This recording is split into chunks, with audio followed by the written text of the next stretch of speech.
Justin FREAKIN, the formidable voice of culture.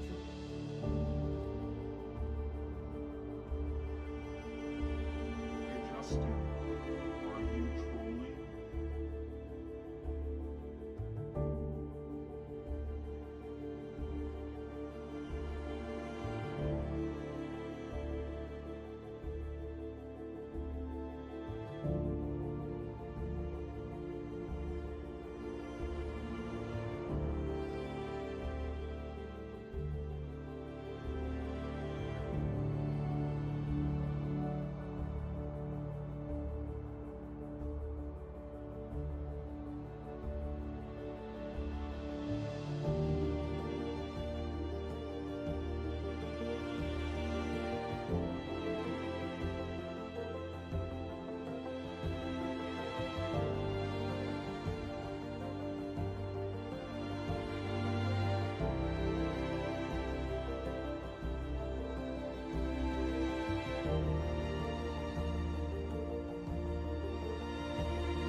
This is the Troll Patrol, live with Justin FREAKIN. Welcome to the Troll Patrol live, where I'm not high enough for this shit. I've been arguing with Christians that aren't Christian. I am so goddamn tired of these fake ass fucking Christians that don't follow the teachings of Jesus and just want to throw the Bible around to proclaim their own self-righteousness. So goddamn tired of it. How many slurs did I get called by a man who said he was a fucking Christian just now? Multiple, I'll tell you. Why? Because I had the audacity Because I had the audacity to say that the Bible, Jesus specifically, says that you are to treat everyone the way you would want to be treated, to love everyone to love your neighbor as if they were your own, and to not pass judgment. I got called slurs by Christians because I used Jesus' actual words.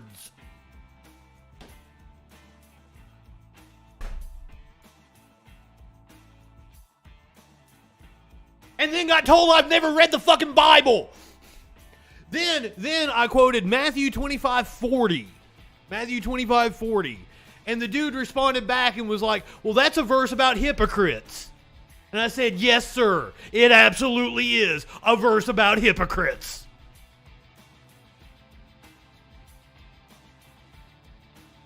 I'm sorry. That's what I was doing. I was trolling people. I don't go trolling very often anymore because I'm getting to the point to where my videos on YouTube and BitChute have trolls coming to me, and I really like that. I like that a lot. But today I decided to venture out into the internet. And this is a story we're going to do tomorrow. It was a post. It was on Matt Walsh's page. It was about Candace Cameron going from Hallmark to whatever fucking station she's on now, which is just I'm sure the new one offered her more money. But she's like, yeah, I'm gonna go somewhere where family values are represented. They don't make gay movies. Go fuck yourself. Apparently, Jodie Sweetin actually threw some shade at her, so we'll cover that tomorrow. It's gonna be fun shit for after Weed Get Together. We got Weed Get Together tomorrow. And by the way, like, I forgot to totally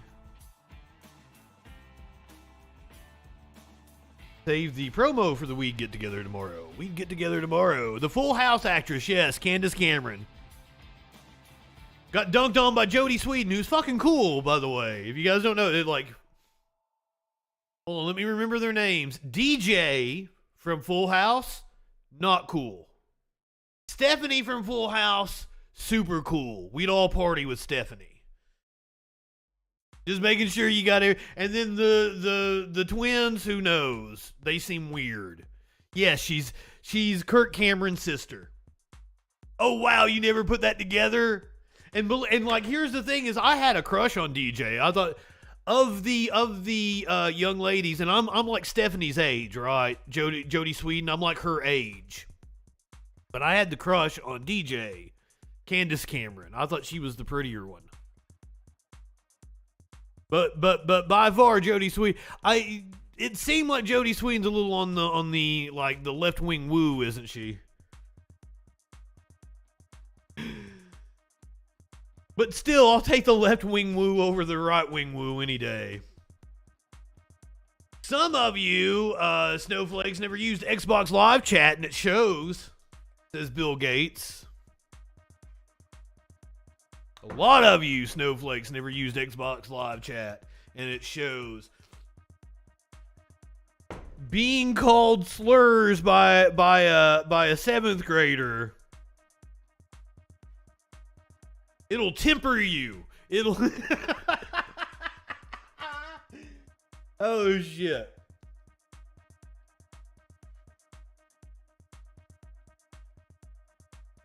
You mean Uncle Jesse's wife. I don't know what Stamos' wife actually looks like. You mean Lori that had to serve like a week in jail not that long ago. Lori Loughlin?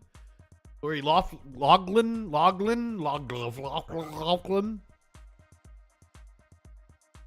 She's the one that was pulling strings to get her kid into college.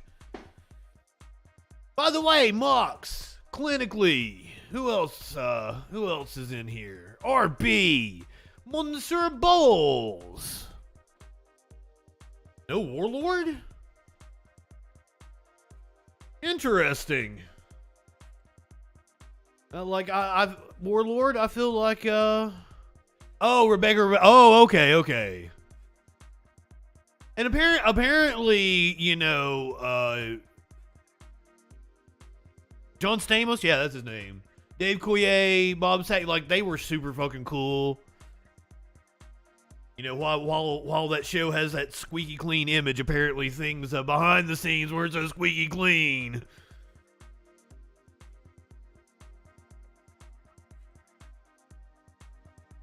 Yeah, I got called the F-bomb just a few minutes ago by a Christian type. Just pointing that out. But tomorrow night, super cool graphic, by the way, and my camera's blocking it. Oh, wrong one. Here we go. We'd get together tomorrow. It'll be on F-Bomb's channel with Portland is Burning. We're going to meet some new peeps, make some new friends, smoke a little Chiba.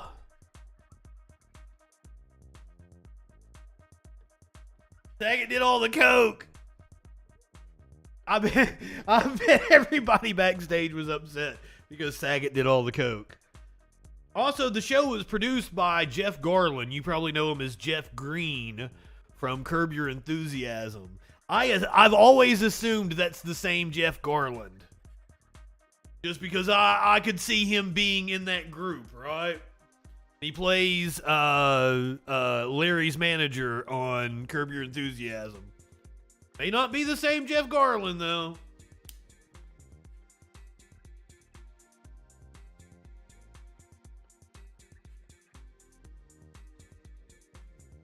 Everywhere you look, everywhere you look. I've seen a few episodes of Fuller House. I enjoy the ones where Uncle Jesse and I think it's over now. I don't think it's on anymore. I think Netflix axed it during the pandemic. But I always really liked the ones where Uncle Jesse. What was Dave Coulier's character's name? Ranger Joe? Ranger Bob? I don't even. Joey. It was Joey. Yeah, it was Ranger Joe. Oh shit. We'll get there, god damn it. Why does everybody want to like I do an order in this show? We'll get there. Why do you want to come in here and be like, oh man, they're talking about this. We're gonna do the news. We'll run down the news. I think Russia is first, to be honest with you. Let me check. Yes, Russia is first. We're going to talk about the fact that we have avoided World War III because apparently the missile was Ukrainian. We're going to talk about the apparent backup plan that President Vladimir Putin has to flee to Africa should things not go his way.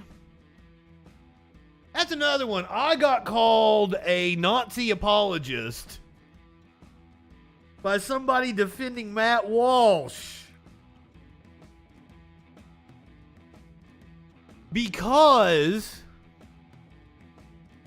I pointed out, like, I made an analogy in order to point out the flaw in their logic that, they were like, oh, we can't support Ukraine because they got Nazis. Also, same idiot. Let's share out literal Nazi Matt Walsh.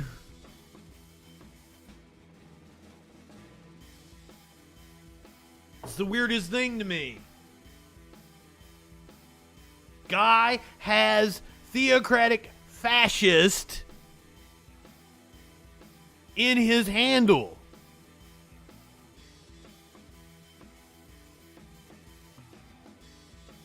I'm sure Vampire is an idiot and doesn't actually know this, but I pointed out the flaws with Vladimir Zelensky, the corruption charges against his administration before this all broke out, that he was looked at as a joke.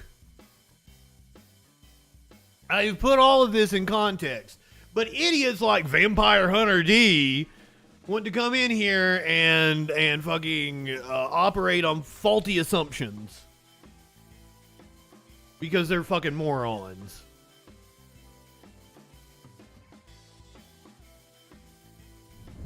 Do you think we're stupid? You think we're fools? I'm also not so quick to say that Zelensky did it on purpose.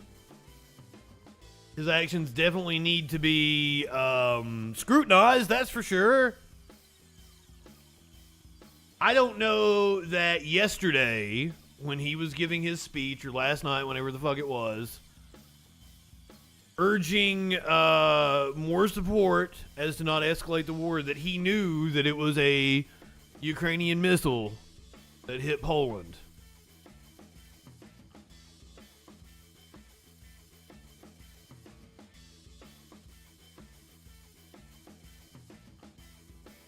He is absolutely a fascist. I know he puts that in his bio as irony. But he literally is.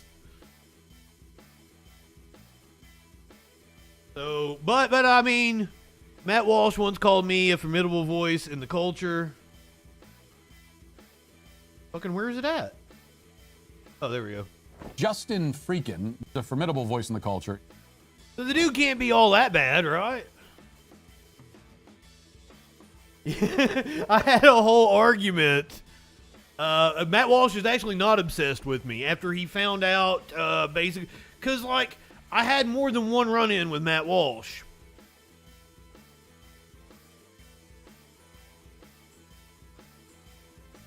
But, I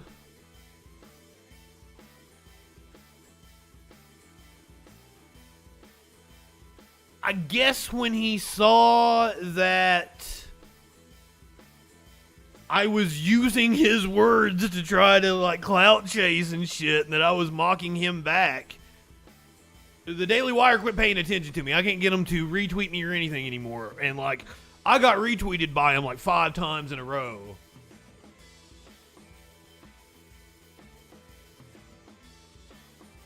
My God, what stupid.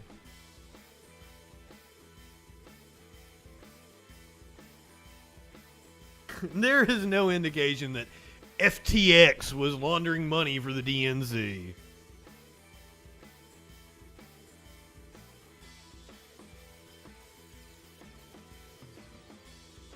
We're going to talk about the Iranian death sentences.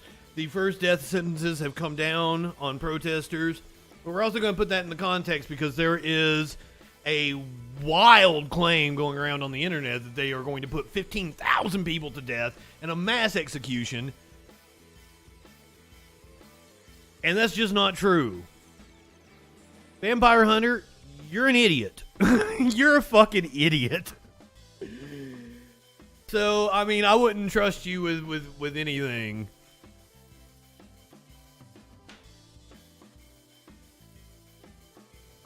As a conservative, it's getting harder and harder to not look like a kook. I have a hard time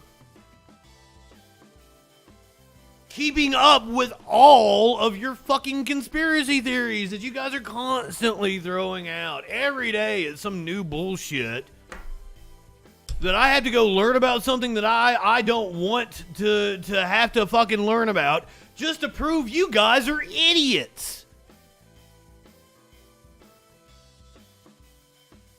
This is like a daily occurrence.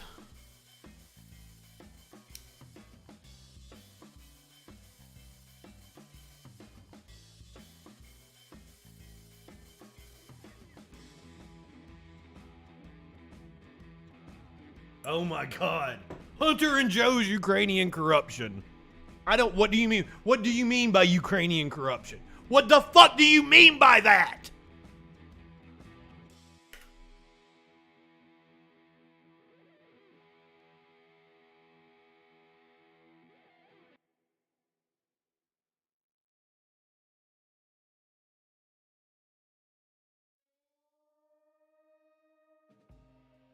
I'm going to show you something. You'll never fucking accept it. You'll never fucking accept it. I wrote about the Bidens in Ukraine years ago. Then the right-wing spin machine turned the story upside down. Many observers now seem to think this suddenly hot story came out of nowhere this year. This was in September of 2019. This is James Risen. He wrote the story. He is the one that broke the story about the Bidens in Ukraine for the New York Times. This was him writing a follow-up after he left the New York Times and went to work for The Intercept. Now, pay very fucking close attention. Once again, you would not know anything about the Bidens in Ukraine if it wasn't for James Risen. He is the man that broke this story. Benjamin S., what up, my friend? The truth behind the story has been lost in a swamp. Ah, fucking shit. Accidentally clicked on something else there.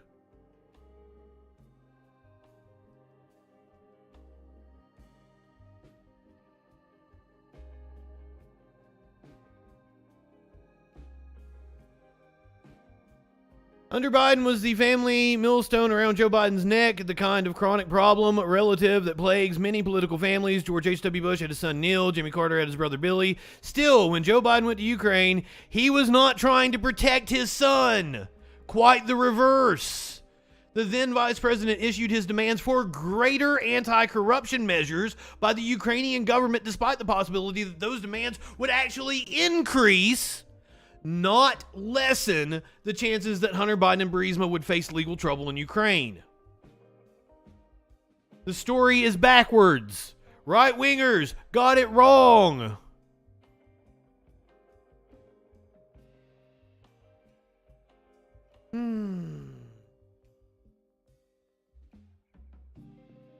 Do you even Google, bro? Fucking idiot.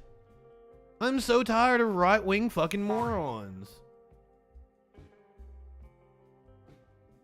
Who's homophobic? I suck dick around here. What the fuck are you talking about? Fuck, what is going on, my friend? Thank you for being here. Now, can we stop with right-wing idiocy and actually get to doing the real news? And if Vampire Hunter would shut the fuck up and actually listen to what I had to say, maybe you would learn something and won't be so goddamn ill-informed. Well, have you tried not being a fairy? Fuck. Are you sensitive? You need some cream? Fuck.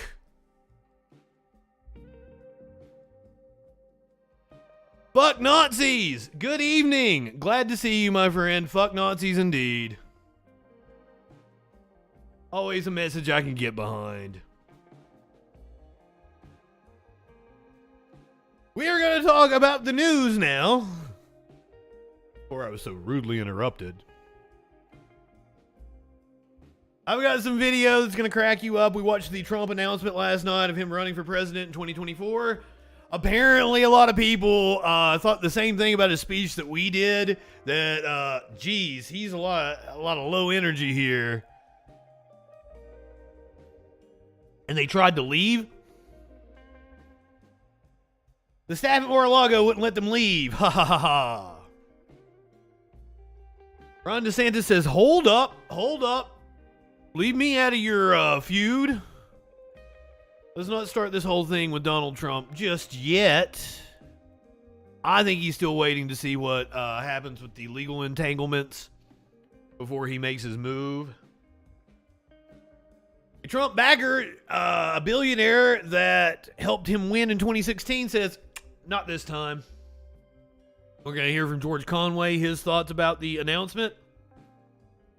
Democrats already putting forward legislation to bar Trump from running for office. Notably, on the same day that a January 6th rioter has been barred from holding office.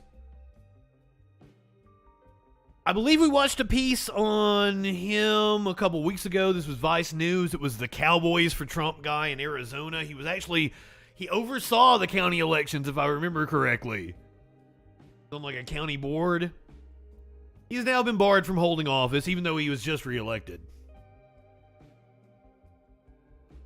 Conservative Mama. I wanted to play this video last night, but I never did get around to it. She's a comedy act on the right. Been featured by Charlie Kirk. I'm sure she's going to do something hilarious, because every time I play one of her videos, we just... riotous laughter. They said we're going to cover the death sentences in Iran.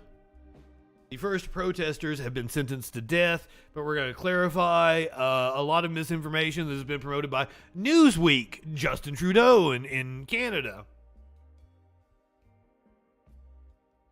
Then we're going to talk about the fact that the Philadelphia District Attorney, Larry Krasner, has been impeached by the Pennsylvania House. Then we're going to talk about criminal justice. A cop assaulted a disabled Marine in his own yard who was in a wheelchair. So that video is sure to piss you off. Inmates at Rikers Island saw that something was wrong with one of their fellow prisoners, carried him to the clinic, and was denied. That prisoner died like a half hour later. Story's not getting a lot of coverage. We're going to go to a clinic in Buffalo. This is wild video that you're going to see where a mass shooter was stopped by one of the guards in the clinic. Insane. Mad props to this hero. And then at the end, we're going to get some transphobia from Matt Walsh. Nalsi, is that how you say your name? Welcome. Tigwick. Good evening. Thank you for being a freaking follower. Oh, we got a raid in here. Fuck yeah. The Surfs. Lance. Holy shit. Thank you guys. I'd actually popped in yesterday. It was just playing around. It was like the Surfs should raid me when they're done. Fucking A, thank you. Thank you guys for the follow. I usually shout everybody out, but this might get hard. Yes, fuck Nazis, weed time. Hopefully everybody will join me in having some weed. Slinky Slug Butter. Matt Drew. Tech Tink. I love you guys. Trout Without Clout. What a hilarious name. Love you guys so much. Thank you for being here. My name is Justin Freakin. I do a nightly news show, 8 p.m. Eastern, Sunday through Thursday, Friday nights, 10 p.m. Eastern. We do a comedy show called The Friday Night Freak Show. I will explain to you guys my political views with one simple phrase. I would give anything in the world to piss in Dan Crenshaw's open eye hole. So whatever political belief gets me to the point to where I can piss in Dan Crenshaw's open eye hole, those are the political beliefs I hold. Thank you guys. That's what I'm kind of known for, my funny graphics. We tell the woke moralists, tell them to stick it up theirs. Up yours, woke moralists. We'll see who cancels who. We like to kick authority in the balls around here. He's kicking authority in the balls.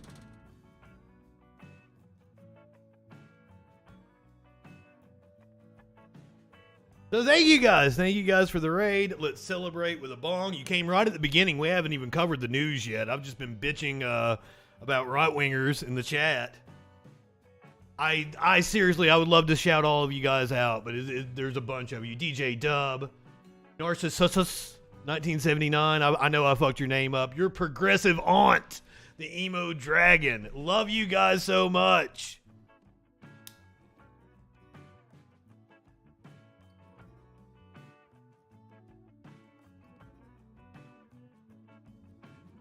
But now, don't be fooled.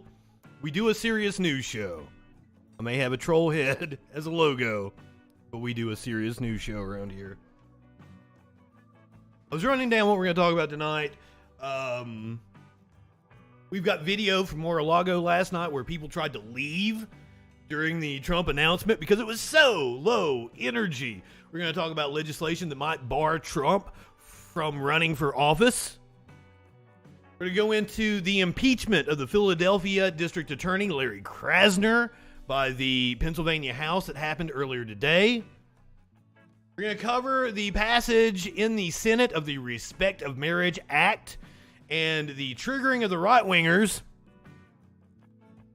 that followed. We're going to get into some horrendous video of cops assaulting a disabled Marine in his own yard. We're also going to show you where Rikers Island inmates took one of their fellow prisoners to the clinic and were denied. That inmate died just minutes later. All that and more tonight on the Troll Patrol Live. Thank you guys for being freaking followers. I'm going to go ahead, content warning fuckers.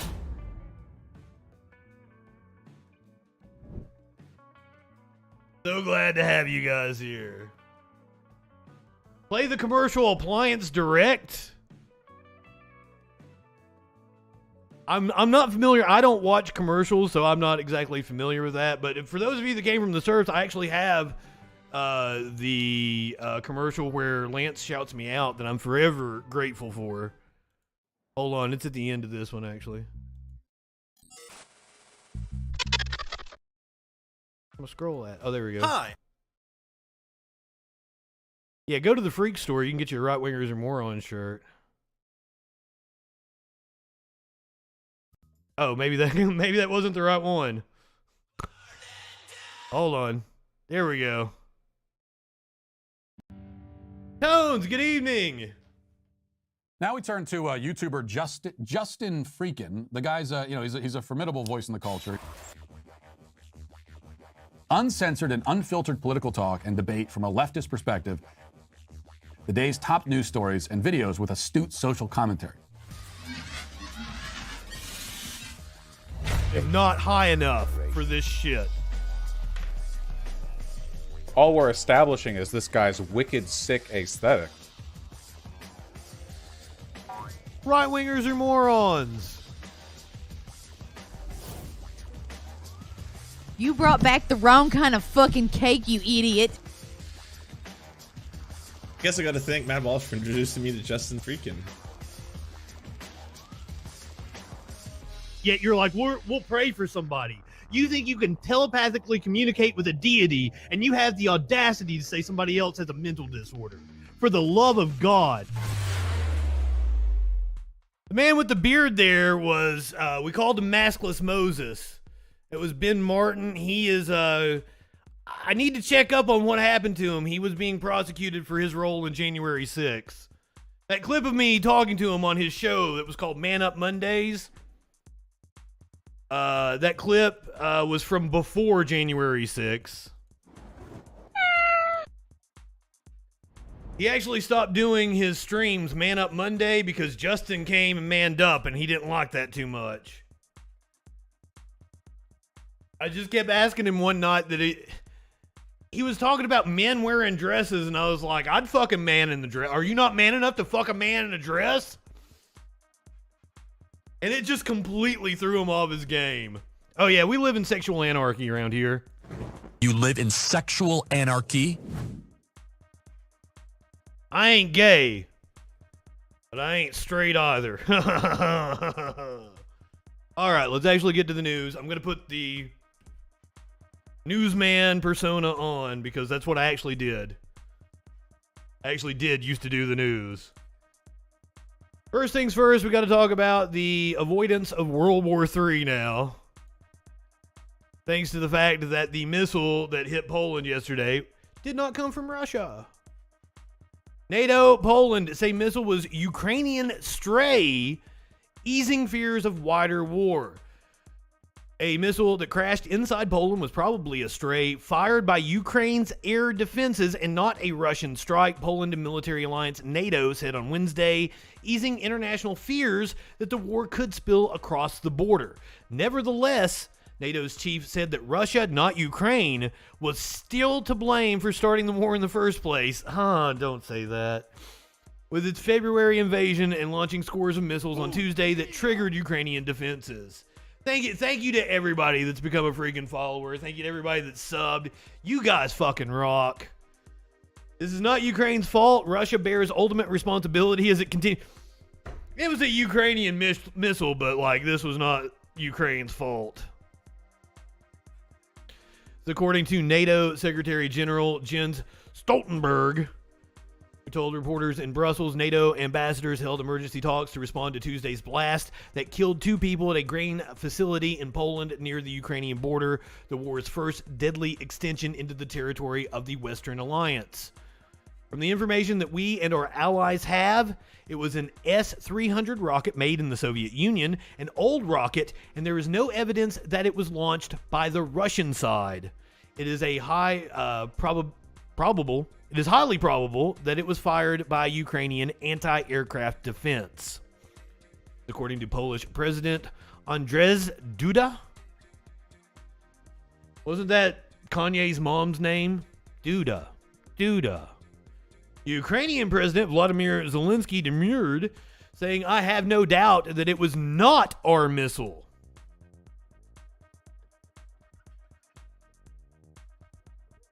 Ukrainian media reported on Wednesday he said he based his conclusions on reports from Ukraine's military, which he cannot but trust. He gave no evidence for his position and, in a nightly video address, urged that Ukraine be included in the investigation of the explosion site in Poland in order to determine the facts.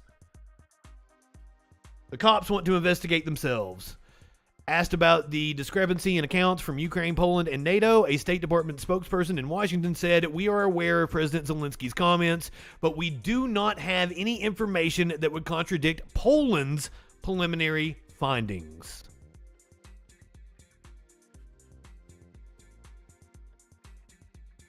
Come on, man, indeed. Come on, man. Voodoo. I like that phrase. Some people say there are no accidents in war. Those people are military contractors. I don't like where this is headed.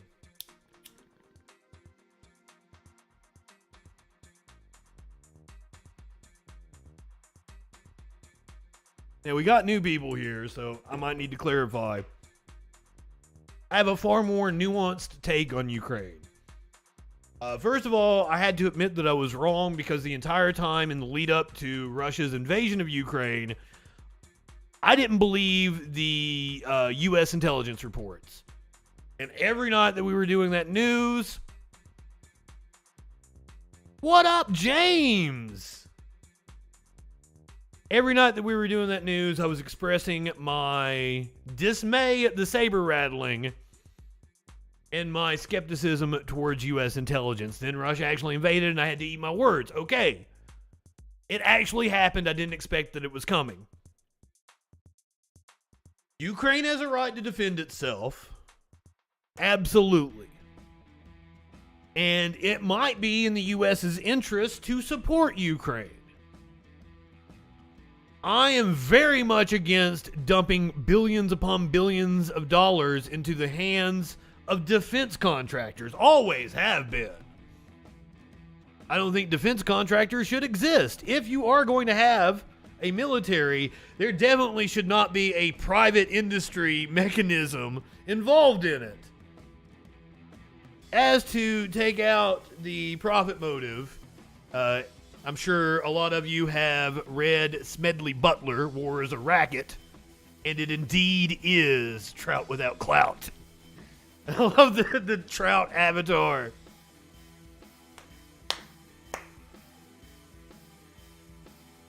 So, like, I'm not going to get up here and I'm not going to be like, we can't support Ukraine because they have Nazis. I think that's kind of a ridiculous statement. I mean, if we weren't supporting militaries that have Nazi regiments in it, I mean, we can't support the U.S. military. Not to say that I support the U.S. military. Oh, shit. So you got... I've also covered how Zelensky was considered a fucking clown. A fucking clown before this invasion, and he has been lionized by Western media, and I think that's a problem. Because if you know anything about the history of Europe, especially Eastern Europe, there are a lot of dictators that came to power riding populist waves and were considered leftist in the beginning and are now fucking brutal fucking dictators. And I have a feeling that history could repeat itself again here with Zelensky. And he has all those trappings. Also, us arming rebel factions in other countries has never gone well. And I've many times expressed my sentiment that, this could turn into another 9/11. 20 years from now, the Azovs are going to be fucking 9/11 in us. So I'm not going to get up here and I'm not going to say that the U.S. should absolutely not fund Ukraine. I'm not going to get up here and say that we absolutely should, and I'm not going to put a fucking Ukrainian flag in my bio. Things are fucking complicated. I don't have all the facts. I'm not very good at foreign affairs. That's another thing here on this show, is that many times you're going to hear me say, I don't fucking know. Let's look this up. Because the mission of this show for me is to try to get people to feel like it's okay not to have strong opinions about things that you don't know about. I say this often to right-wingers that we get that call in. By the way, this is a call-in show. This is a Discord chat show. So, open lines, open chat. The phone number is 917-830-4359. Bang Discord. Or bang phone in the chat.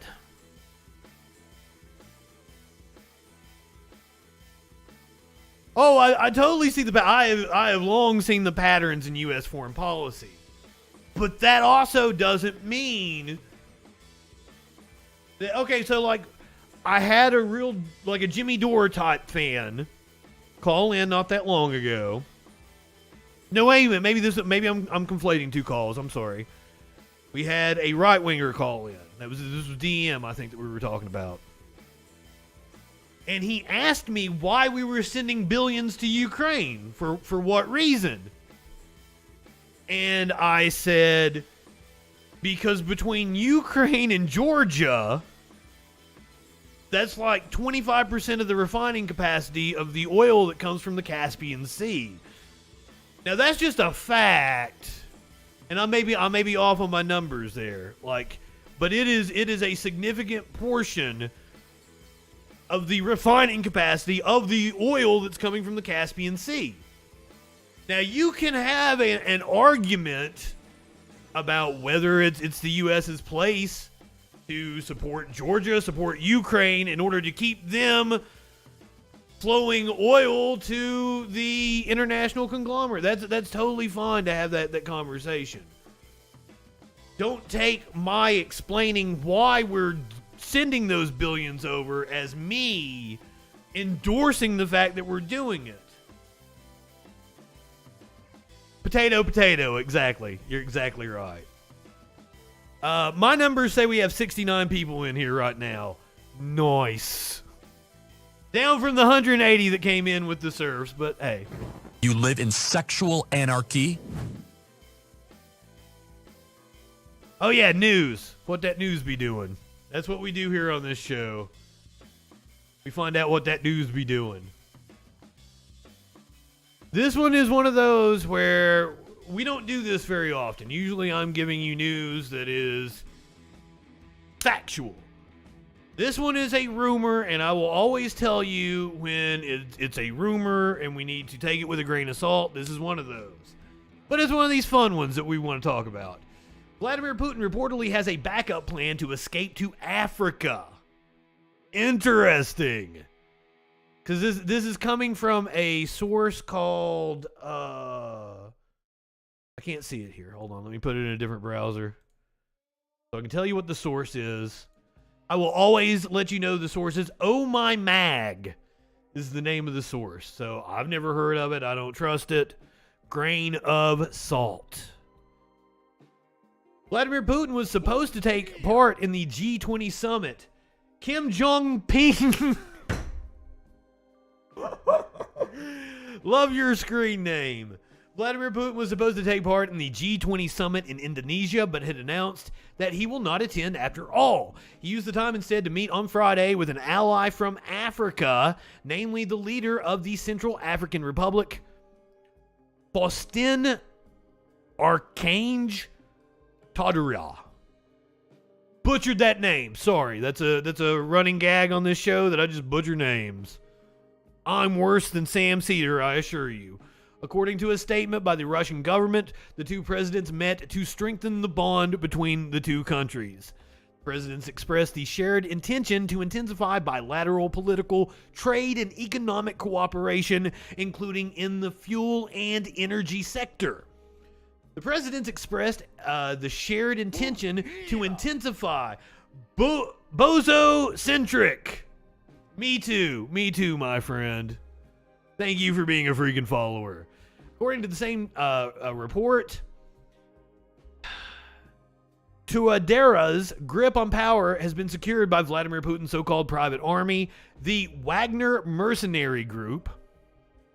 However, on the Telegram app, the General SVR channel has fueled speculation about the real intentions of Putin's meeting.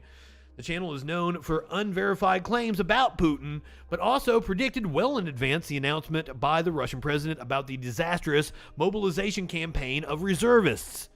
This time, the General SVR channel is claiming that Putin arranged a meeting with his Central African Republic counterpart to verify that he is still loyal to him. Allegedly, Vladimir Putin has stashed away a big fortune, nearly $15 billion in cash and gold in underground warehouses, which are protected by the Wagner Group. Additionally, the General SVR channel claims that the likelihood of Putin's ousting has increased dramatically and that the Russian president is now considering his options. I will believe it when I see it.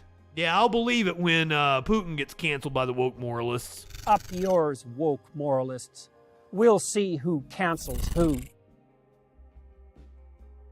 Now, Putin considers the possibility of evacuation as realistic, so it is important for him to understand that there are options and they are quite feasible.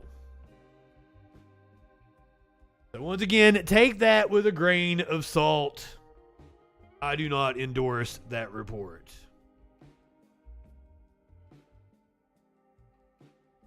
I'm out of coffee. That's sad.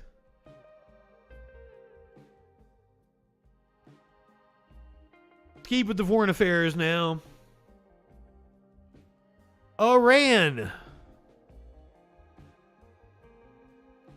Tehran court sentences first person to death over the protests that have been going on, about a month and a half?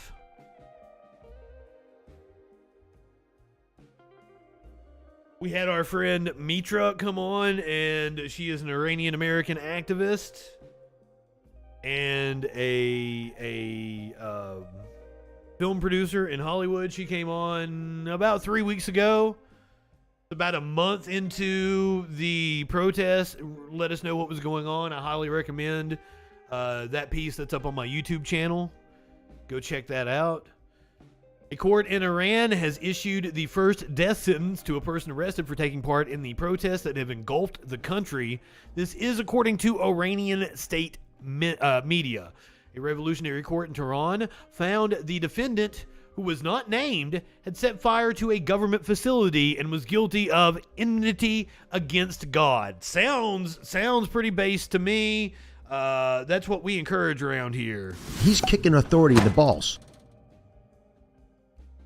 Another court jailed 5 people for between 5 and 10 years on national security and public order charges.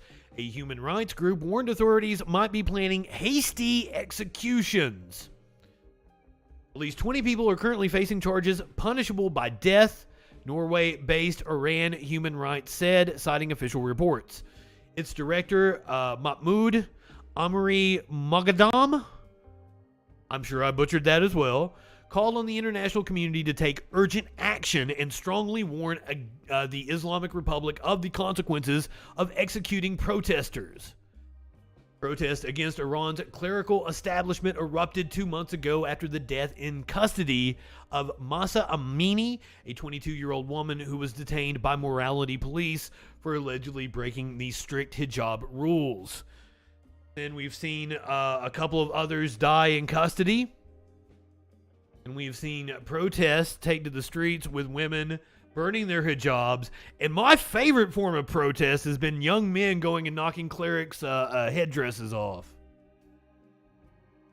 That's been my favorite form of protest.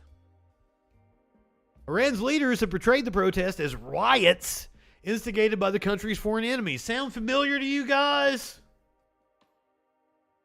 Last week, Judiciary Chief Ghulam Hossein Mohseni Eji declared that key perpetrators should be identified as soon as possible and handed sentences that would have a deterrent effect on others.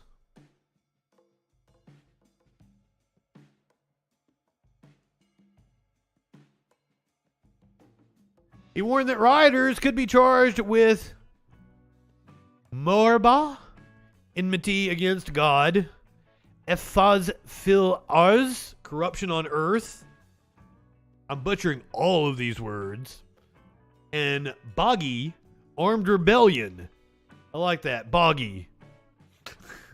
All of which can carry the death penalty in Iran's Sharia-based legal system. Baghi. That is armed rebellion. Baghi. And I'm probably saying it wrong, but that sounds like a fun word. Baghi. I just like saying it. At this point, I'm just saying it for fun. But there's been a post, and I was going to do this story the other night. I almost fell for it myself because, I was outraged by the story. But luckily for me, we had election shit going on, and I didn't get around to it. No, 15,000 Iranian protesters are not going to be mass executed. We're going to Snopes right now just because it has all the sources laid out in it. As human rights protests continue to engulf Iran, the regime also continued to crack down, imprisoning thousands of people connected to the demonstrations. Protests were triggered in September by the death of Mahsa Amini, who is known as Gina, I did not know that, a young woman who died after being detained by Iran's morality police. Recent viral posts on social media claim that 15,000 people will be mass executed by the regime to send a message. Some posts also quote an article that stated female prisoners are virgins and must be raped before execution. I should have hit this with a content warning. Warlord, good evening. Missing out on all the fun. Warlord is producer Warlord, to those of you new here. Treat him with the proper respect. What up, John Wick? Some posts also quote an article that stated female prisoners who are virgins must be raped before execution to prevent them from going to heaven. So let's start with the claim that has been bolstered by the likes of Newsweek and Justin Trudeau. That 15,000 protesters have been arrested and will be mass executed. That claim has been debunked as false by a number of journalists and experts, including a reporter for the BBC. In early November, the United Nations estimated the number of detainees in Iran arrested over 6 weeks as being around 14,000. That number has likely grown, and according to a regularly updated document compiled by the Human Rights Activists in Iran Network, currently stands at 15,820. According to Iran Human Rights, there have been a total of 474 executions in Iran since the beginning of 2022, which do not include those related to protests that began in September. One unnamed protester has been sentenced to death, and there is a high risk of a number of hasty executions.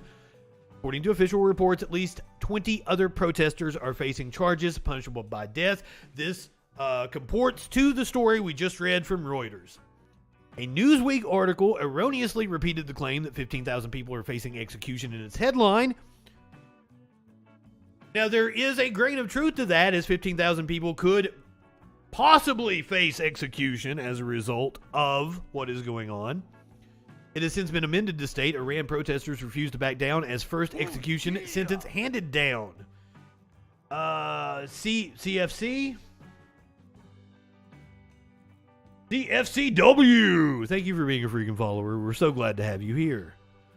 According to a letter signed by 227 parliamentarians in Iran, as reported by state media, they have called for the following response to the protest, which potentially could include the death penalty. So, we, the representatives of this nation, ask all state officials, including the judiciary, to treat those who waged war against the Islamic establishment, kicking authority in the balls, He's kicking authority in the balls. Which we totally condone around here. Based.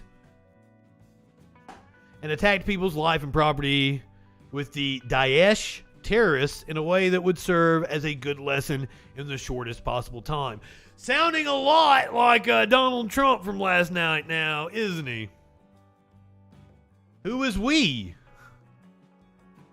We own the night, motherfucker. Experts also expressed concern that the parliament's letter in which they called for decisive action against detainees and the death penalty was a blatant violation of separation powers. Now, I do want to point out what one of the journalists said. Ah, shit.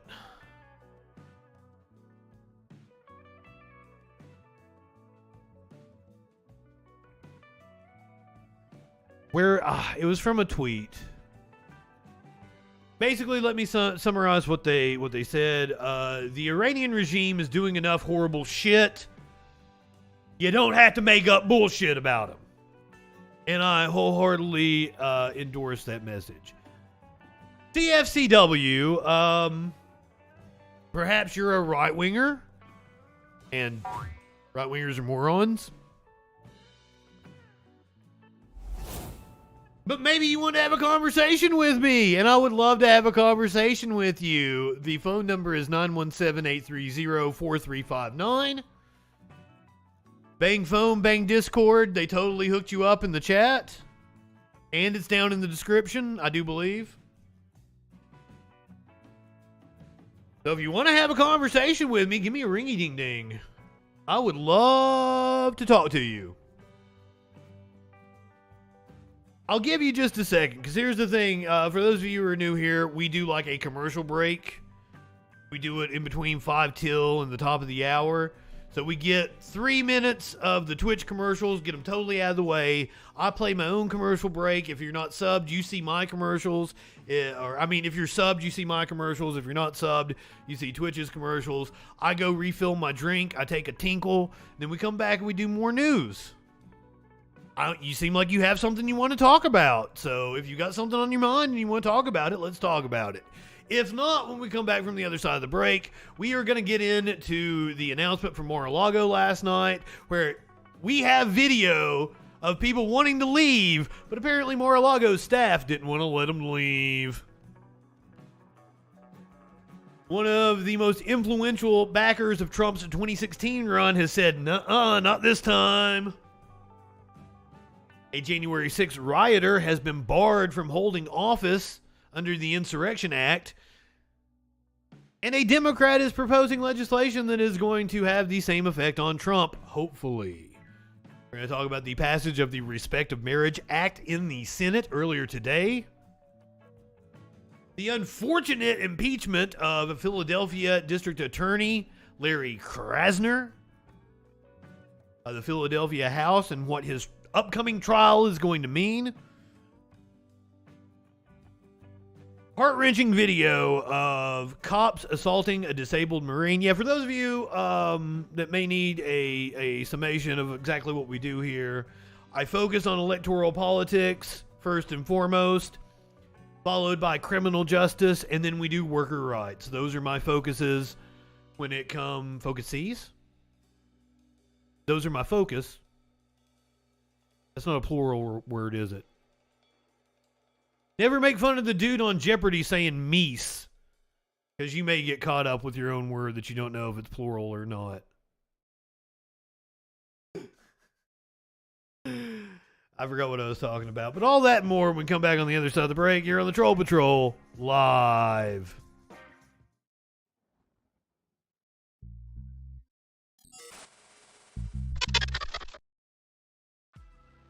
Hi, I'm Justin FREAKIN. I'm a leftist broadcaster and comedian. Not liberal. Leftist. And despite what you may have heard from right-wing propaganda, George Soros isn't handing out Soros bucks and funding people like me. There are no Koch brothers, Mercers, or any number of right-wing think tanks funding content on the left side of the spectrum the way they fund people like Ben Shapiro, Dave Rubin, and Dennis Prager. And YouTube doesn't monetize videos that are controversial or deal with politics unless you're someone like Steven Crowder. So this is an ultimatum. Become a patron.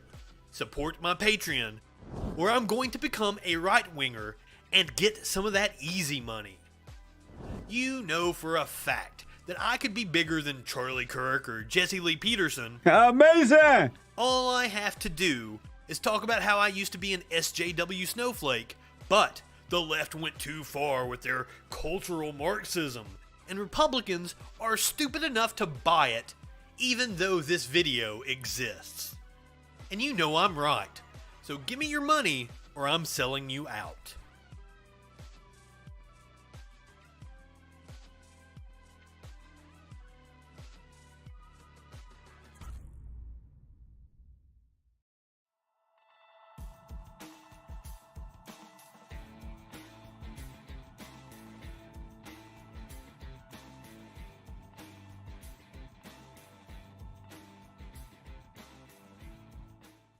We live in turbulent times.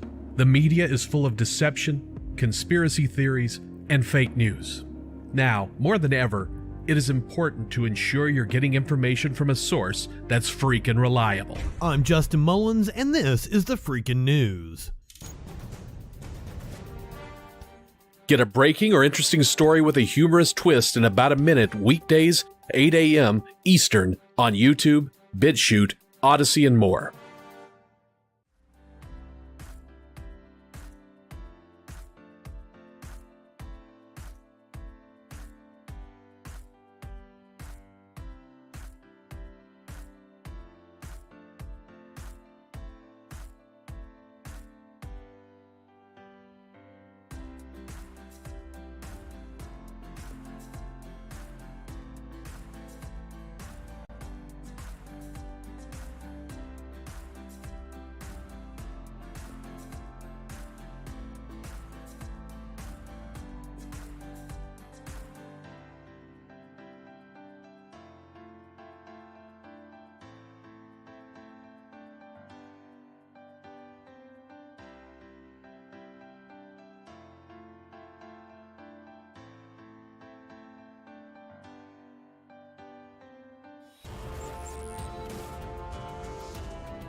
Have you heard the freaking news?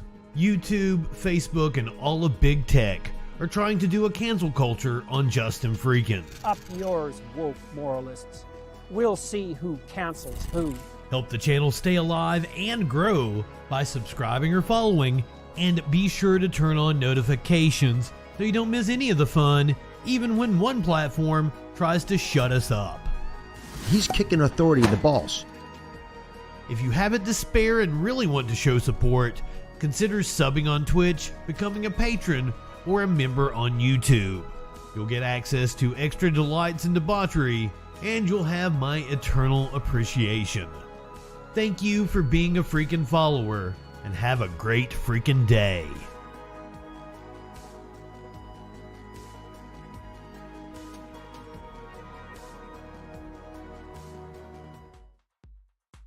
I think I got the best chat, but I might be biased. I'm always going to point out my biases. So I might be biased towards my chat. They're hilarious. A lot of times they have better jokes than I do. And not just boys, no. Men, women, and non-binary folk of all stripes. Not high enough for this shit.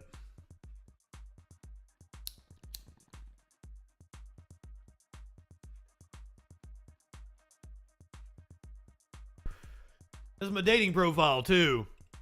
Cicero! Good evening! Also, I think Mergen snuck in here on me. Bergen, good evening. Where's my pot at? I've lost my pot. That's not good. Oh, well, thanks, Mox. Do I take a drug on stream? I mean, I was drinking coffee earlier. We're all on drugs. Oh, you came in with the Surfs Raid? Hell yeah, Mergen. We got a Norg in the chat. Oh, fuck. Venus Blood Flow, good evening. So glad to see you guys. Was it? Yes, thank you again to Lance and the other Surf. I always forget his name. Because it's always Lance. Lance is like the face of the Surfs. They have been so fucking cool to me. Vosh has been cool to me.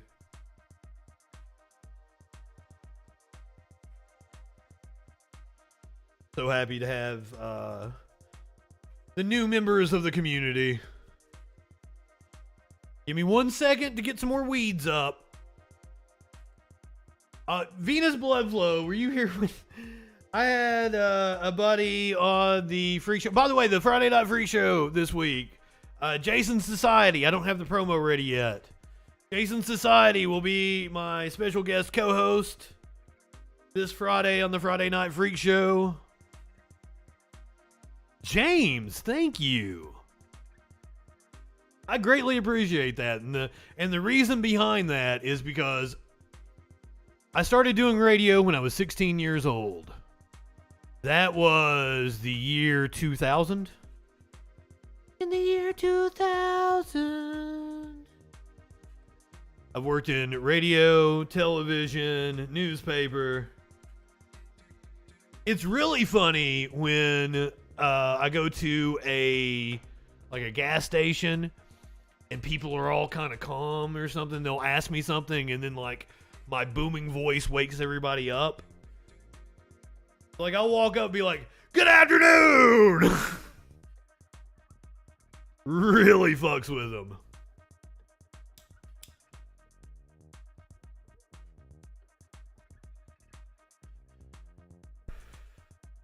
You join me in smoking some weed if you partake. Oh, speaking of weed, tomorrow for the first hour of the show, we're going to be over on F-Bomb stream. We'll be simulcasting, but I encourage you guys to go over there and join F-Bombs because I'll be paying attention to his stream as opposed to mine. But I'll be up so you guys can come right back for the news right after. We're going to be doing the weed get-together tomorrow night. I was actually asked to be on it last month, and I was like, I got election stuff. I can't do it. We're doing debates all the time. He got up with me. He was like, hey, you wanna come on Thursday? And I'm like, fuck yeah, let's do it. Let's do the weed get-together. We get together tomorrow night, 8 p.m. Eastern.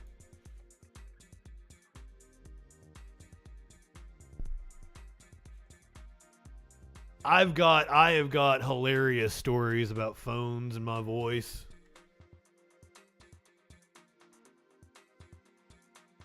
Okay, so I've worked at multiple radio stations, right? So I got fired from one radio station, and then I went to be this is how I got to doing news, is I went to be the news director for their competing radio station.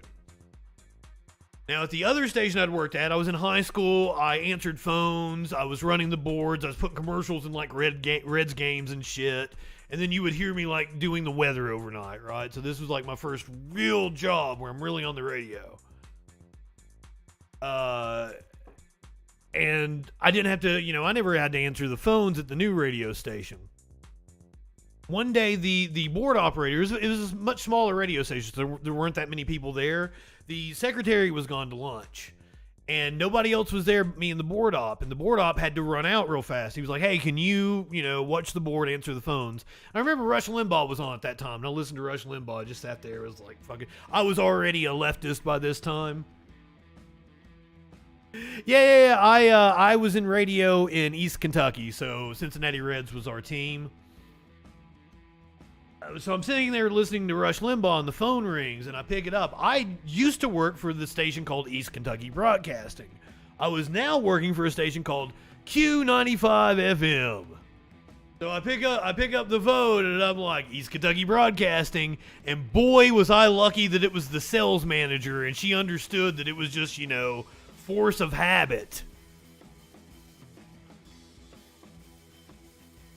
James, thank you so much. Thank you so much. I do my day job. One of the reasons why my graphics look so good is because I'm a voiceover artist. I'm a motion graphics artist. And I told the housemate earlier, I was like, I've got an offer for a pretty good job for some pretty good money, but it's like 5 hours of me doing voiceover. And she's like, well, you can just do it when I'm not here. And I'm like, but there are days that you're here. Oh, I saw one of the fake Christians I was arguing with. No. You were the dude that was trying to call me a Nazi sympathizer. Or a Nazi apologist troll. Motherfucker, how am I a Nazi apologist troll?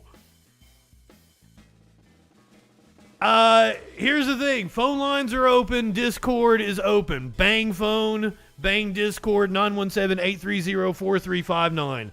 I would love to talk to you.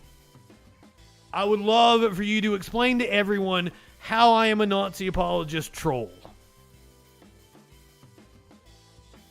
I sound like I have something in my throat. Okay, cool.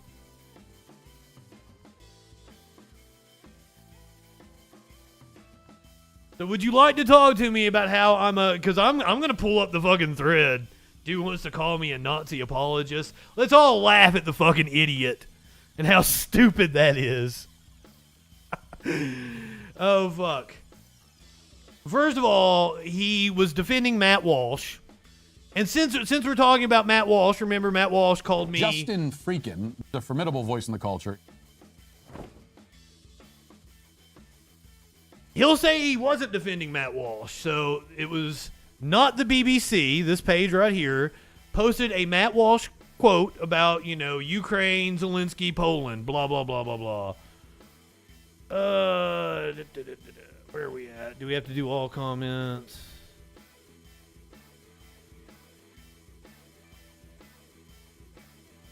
Boop, boop, boop, boop, boop, boop. We'll find you. We'll find you here, buddy. We got to give everybody the context of what's going on. Okay, here we go. Matt Walsh is a right-wing commentator. He is, and right-wingers are fucking morons.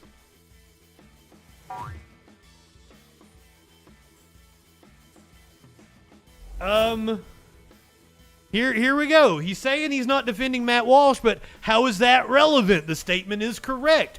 Here's the problem, dude. This page is sharing out Matt Walsh. It's legitimizing him as if his opinion matters. The Daily Wire spent enough money promoting that tweet. Do you have to promote it? Do you have to suck Matt Walsh's cock? Do pages that are nominally on the left have to promote Matt Walsh? Jesus fucking Christ. Walsh is literally a hysterical psychopath.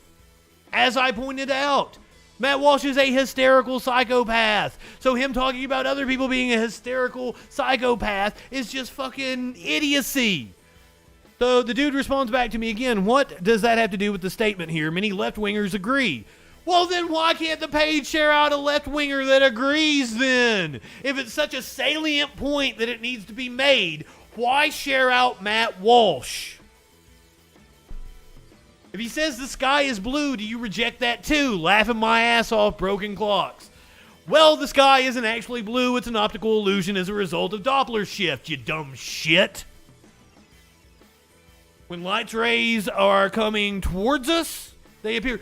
I don't remember my physics. That was over a decade ago. When light rays are coming towards us, they appear blue. When they're going away from us, they appear red. That's why the sunset is red. The sky is not actually blue, you dumb shit. Try adding context and nuance. That's what I like. Is that too much to ask of somebody? Did I misspell Doppler? I actually went through that. Was it E or A? I didn't know. Rayleigh scattering, yes. How did I take out context, you stupid fuck? And yes, you shouldn't platform shitty people like literal fascist Matt Walsh. Why is this so hard? Okay, it's not platforming anyone. It's a screenshot of a tweet, you giant weenie. It is sharing out the opinion of somebody whose opinion should be pissed on at all avenues. So, now would you like to have a conversation? Now that everybody has the context of the conversation, would you like to call in? Would you like to Discord and talk to me?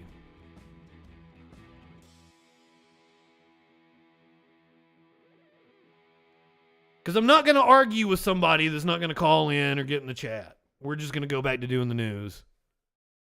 That's our policy here because it's not fun for anybody. So if you would like to talk to me, feel free. It looks like you're too scared to call in, yeah.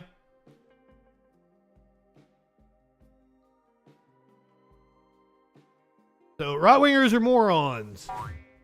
Even when they act like they are on the left.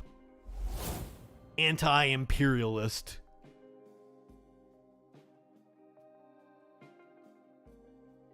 Oh, I didn't know that you didn't have access to Discord or Google Phone. If you're not from the U.S., then why the fuck do you give a shit about U.S. politics? Let me tell you, since you're not from the U.S., Matt Walsh is a fucking idiot and you shouldn't share him out. There's your lesson for today. We're going to go back to doing the news. I'm a racist? So, guys, we learned tonight that I am a racist and a Nazi apologist. Colonel Carpet Muncher, you sound like a person who lives in sexual anarchy. You live in sexual anarchy? We like that around here. We're into it. Oh, shit. So, last night we covered the announcement by Trump, well over an hour of speech. It was so fucking boring. I tried to make it tolerable for everybody, but apparently we weren't the only people bored with the speech. Here is a live report from an ABC reporter at Mar-a-Lago. I actually saw people trying to leave. I think perhaps a little concerned that the hall would empty out too much. They actually started preventing people from leaving. So now they're no longer allowing people to leave. And people leaving early even before he was done. He's still speaking now. People don't need either, but we love our country. Here's Roger Stone. We have to save our country. Every policy must be geared toward... I don't know who the fuck put that music under there. Is that the QAnon music? Which they say may affect us in 300 years, imaginable. Our country is there's a job to exactly 1% in ICC life. It's bravely. He said, no, I'm not. This is how they cue you. Many, many, many times what it was just 2 years ago.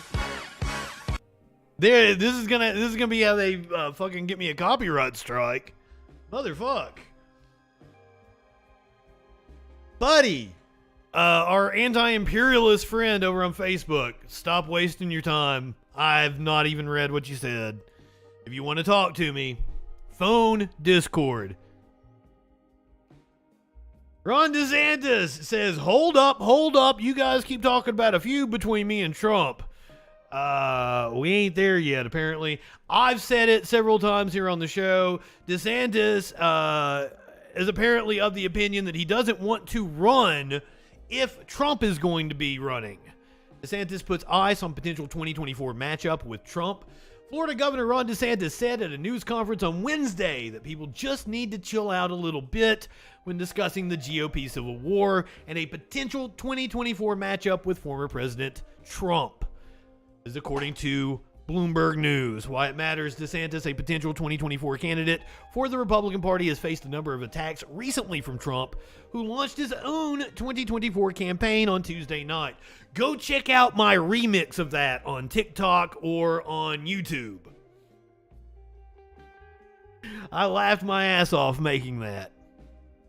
At the news conference Wednesday, DeSantis looked to calm the waters over the 2024 election cycle, saying his eyes are on the Georgia runoff election.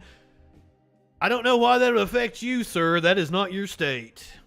Which is very important for Republicans to win. He said his re-election in Florida was the biggest bright spot. It was not so bright in many other parts of the country. It was a substandard performance given the dynamics that are at play. The good thing about winning a big victory, we've got supermajorities in the legislature and really, I think we have an opportunity to continue great momentum. He is talking about having a supermajority in the Florida legislature so he can railroad people. I'm literally as bad as Matt Walsh. Motherfucker, Matt Walsh called me a formidable voice in the culture.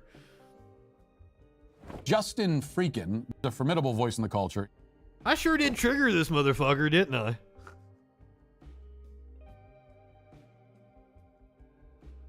Absolute dork. I wish you people could feel embarrassment. Learn to feel embarrassment.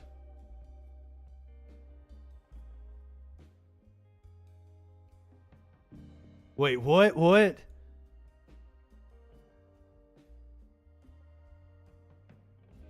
The name of my show is The Troll Patrol. The logo, are you an idiot? What the fuck? Hey Justin, are you trolling?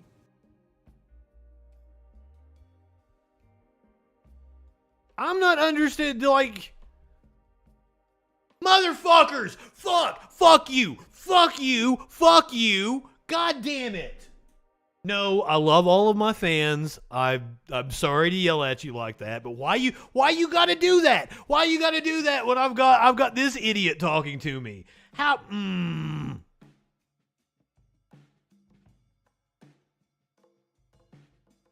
Of course it was Warlord. Of course it was Warlord. All right, we're going to go back to the news.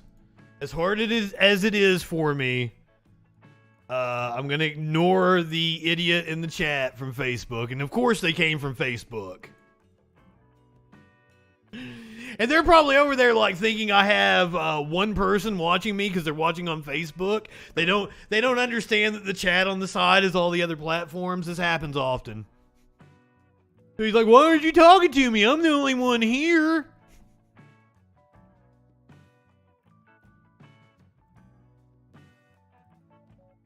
Yes, Warlord is very calculated. So, we're going to move to George Conway, the husband of Kellyanne Conway, who was an anti-Trumper while Kelly worked for Trump. Weirdest fucking thing, but that I don't want to get into the whole family dynamics. This was George Conway's thoughts on Trump's announcement last night. So you might have heard yesterday that Donald Trump announced another run for president.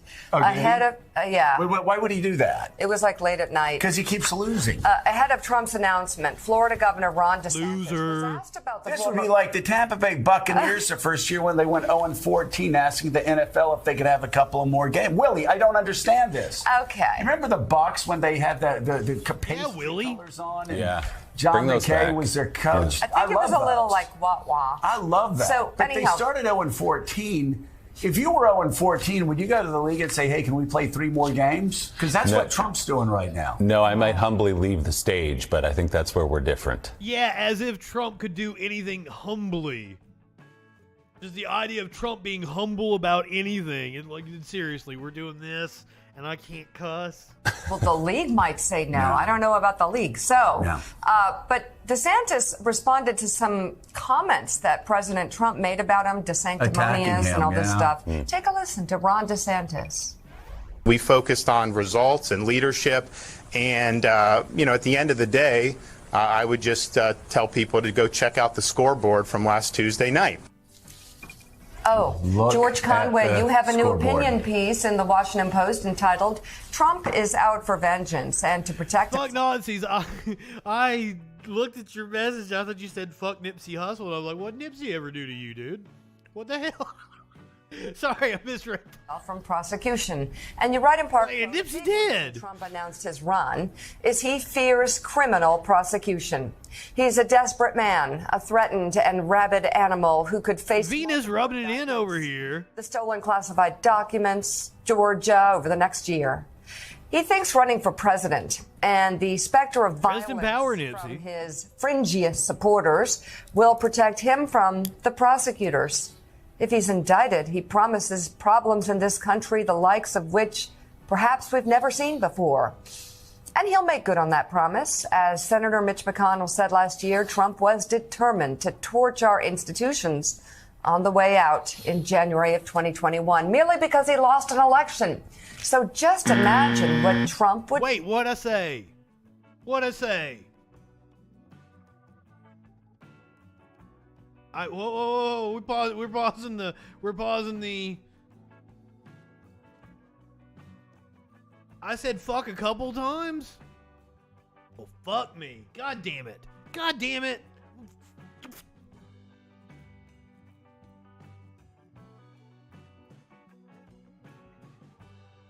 Do to stay out of jail. And, in the announcement that Trump made, it's important to know that I do not want to think about George Conway's big part of the sex campaign. Really he always really enjoyed bringing her on stage and really engaging her in the political process. Not there. She says she loves her dad, but she's not. She's out of politics. She's not doing this. Oh, yep, you got me, James. You also have other people. We had quoted Matt Gaetz before. Matt Gaetz. Oh, here's what Ivanka said. This time around, I'm choosing to prioritize my young children, the private life we're creating as a family. I do not plan to be involved in politics. Got that $1 billion deal with the Saudis and don't have to do any more work now. I'm out of this one.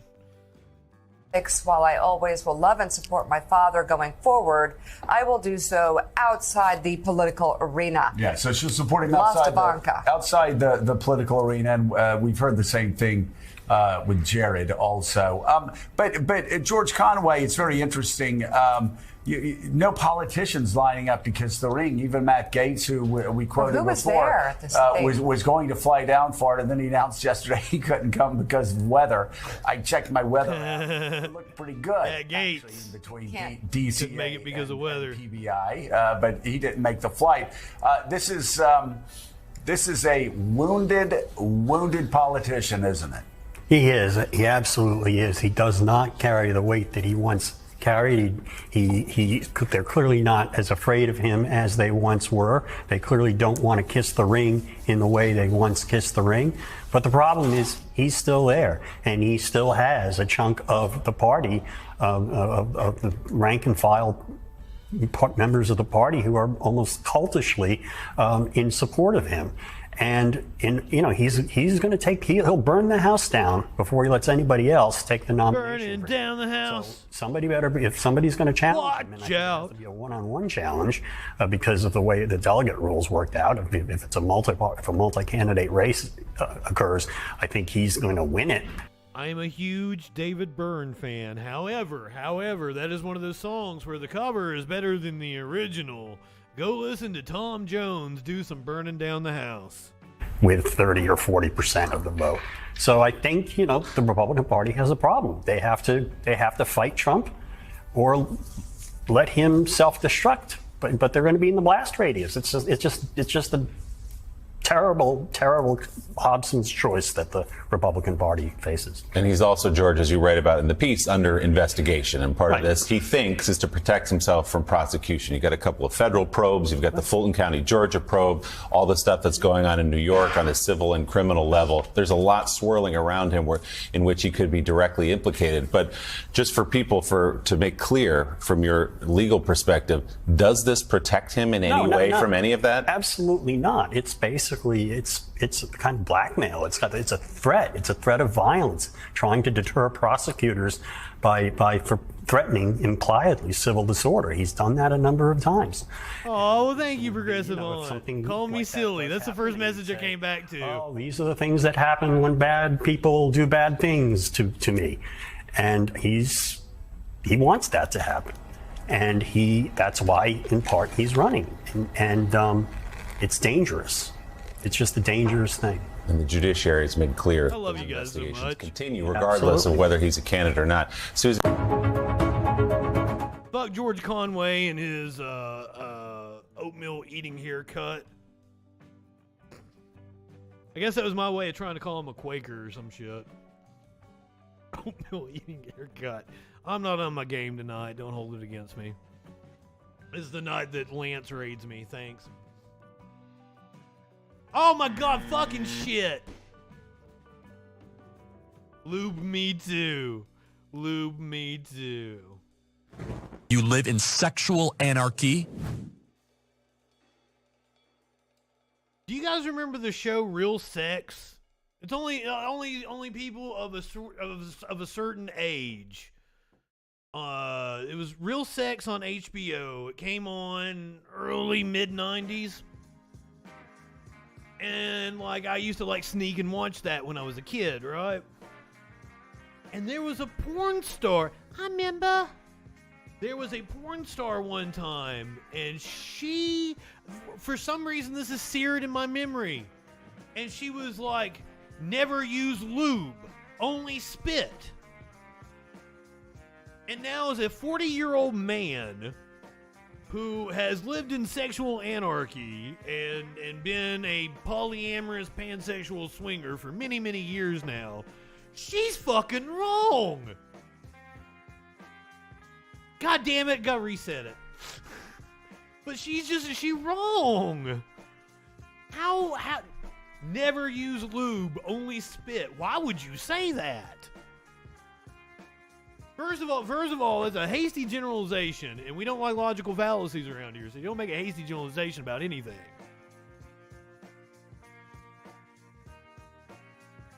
There are plenty of situations where spit is just fine. But there are many situations that require lube, and you absolutely should use lube.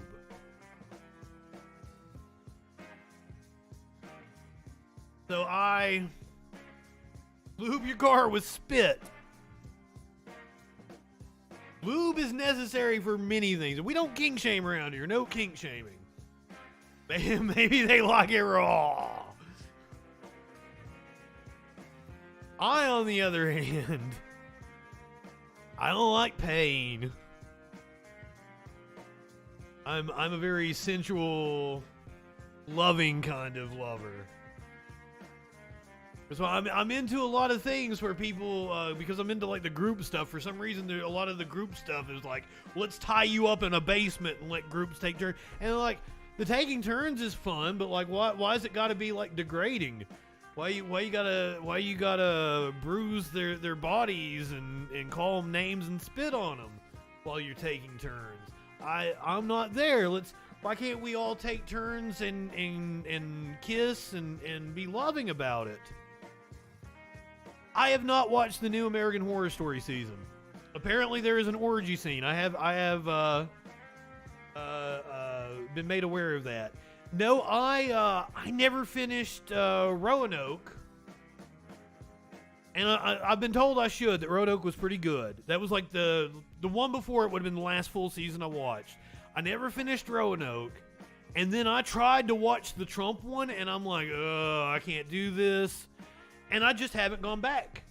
And I really like what's his name, Ryan Murphy. American Crime Story is my jam. I love American Crime Story, and like the Bill Clinton one especially. I liked OJ. I need to watch the Versace one. I haven't watched the Versace one. But like, I love American Crime Story. Oh, I like it raw. As in, like, no condom. If you guys been watching, if you OGs from Tosh.0, you guys got that one. No condom. I don't know what it is. I just became friends with this new lady on FetLife, and like she fucks strangers raw, and like that is the hottest thing in the world to me. But like not raw, as in like my skin is raw and it hurts to move.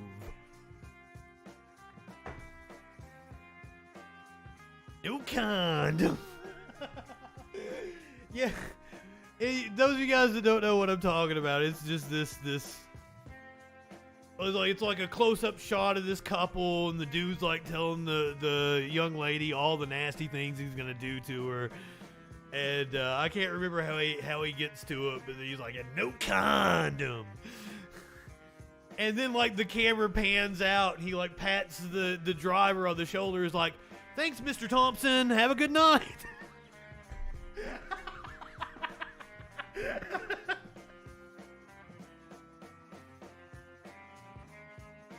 It cracks me up. And yes, this show is kind of like Tosh.0 for the news. It's exactly what this show is. What that news be doing, by the way. You guys got me off topic. That happens from time to time here. We were talking about Trump. That's right. Trump ally, billionaire GOP mega donor Ronald Lauder won't back Trump's 2024 run for president. He was one of the integral parts of Trump getting elected in 2016. Ronald Lauder, an heir to the Estee Lauder fortune, is the latest Republican mega donor to distance himself from Trump as the former president launches a third bid for the White House. Lauder has known Trump since college, and the two have been close for years. Here they are, looking old and crusty, and I had to catch myself because what I was originally going to say would have made me have to reset the clock. So that is not a good sign for Trump. Once again, my prediction with all of this is that he will be a non-factor in 2024. This is just him announcing to try to get out of the legal entanglements he currently faces. I don't think he's going to have the ability to run in 2024 because of his legal issues. I think he, not necessarily that he'll be in jail, but that he will be fighting legal battles on every front. And there will be no time for him to run for the presidency. That is my prediction. And then he won't have the money to run for the presidency. But there's another thing that could get in his way of running for president. January 6th rioter barred from holding office for life. For life. I love it when any right-winger is like, it's the NWO, and I use an NWO gif. Too sweet. The New Mexico Supreme Court has dismissed an appeal from Cowboys for Trump founder, is it Coy Griffin? We really just watched a video about him the other day. To overturn a decision, I believe it was Vice, to overturn a decision that barred him from holding public office for life under the 14th Amendment's disqualification clause. Griffin was arrested and convicted of entering restricted areas at the Capitol on January 6, 2021. At the time, he was serving as a commissioner of Otero County, New Mexico. I'm sorry I said Arizona earlier. I got my Tex-Mex states mixed up. Is that a No, because Tex-Mex would be Texas. I tried to equate cuisine. I screwed my joke up. What were we told? Washing whistles? Lady B, good evening. So glad to see you tonight.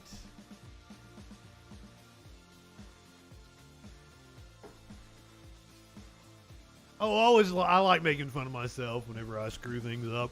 when you talk as much as I do on camera, you're bound to mess up. And you'll say, like, we'll make fun of people for gaffes. We do it all the time here. People say stupid stuff, right? We're going to make fun of it. That's what we do. But after we make fun of it, I'm going to be like, but you know, I say stupid stuff all the time. It's on video. I mess up words. That's what I made mention of it earlier. I've done a good job of no swearing, I think. I don't think I've cussed. I've had to be deliberate with my speech. But I tried to make fun of, or I referenced making fun of the dude that said meese. It was a Jeopardy. It was a clip from Jeopardy. It was the plural of moose, and he said meese, and we got a good laugh out of it. But also, he won that night. You guys are taunting me. Just less than a minute and a half. The Otero County Commissioner has become notorious for trying to help former President Donald Trump undermine the 2020 election, including pushing for a forensic audit of the 2022 election results that never saw the light of day. Earlier this year, 3 New Mexico residents, with the help of the watchdog group Citizens for Responsibility and Ethics in Washington, petitioned for Griffin to be removed from office over his active participation in January 6th. Crew is the group that will also be putting forward one of the legal challenges. I had to correct myself. I was getting ready to say the legal challenge, but that's not accurate because there are going to be multiple legal challenges to Trump running from office. But we covered the one from Crew last week, I believe it was. House Democrat eyes legislation to bar Trump from office under the 14th Amendment. David Cicilline is eyeing legislation. They say he's a Democrat from Rhode Island. But we know, hold on, 10, 9, 8, 7, 6, 5, 4, 3, 2, 1. But we know that's fucking bullshit, because Rhode Island ain't no goddamn state I ever heard of. Have you ever been to Rhode Island? You met anybody that's been to Rhode Island? I fucking haven't. These people in their goddamn Rhode Island. That is a fictional fucking state from Family Guy. Stop trying to pass it off like it's a real goddamn state. David Cicilline is eyeing legislation that would bar former President Trump from serving in office under the 14th Amendment for leading an insurrection against the United States. Cicilline, who served as an impeachment manager during Trump's first impeachment, sent a letter to his Democratic colleagues on Tuesday night previewing a bill to prevent Trump from holding office and soliciting co-sponsors for the measure. It is unclear when the congressman plans to introduce the bill. The listed deadline for lawmakers to co-sponsor the measure is Thursday at noon. So, if I had to guess, tomorrow. But Quahog is a fictional town in the fictional state of Rhode Island.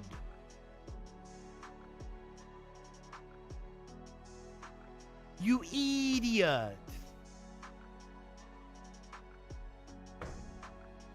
You brought back the wrong kind of cake, you fucking idiot. Once again, I miss Sparkles. I don't even know what this is about. I wanted to play this video last night. I don't know what she's talking about. I have tried multiple times to get a funny bit out of this woman that I can clip for YouTube. I don't think it's worked yet. This is a right-wing comedian known as Conservative Mama. I think this has something to do with Trump's announcement.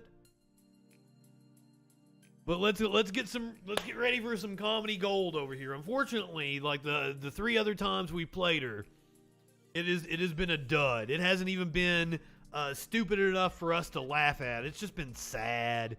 It's just been sad. Becky, it is so good to see you. I'm so glad we finally get to hang out. Well, yeah, Venus, that's kind of the point. Comedian, they have those. It's crazy out there, isn't it? Yes, it is. Oh my gosh, my 401k is just, I mean, it's so bad. As many people have pointed out, the people saying that have to not have a 401k since it's tied to the stock market and the stock market's been up.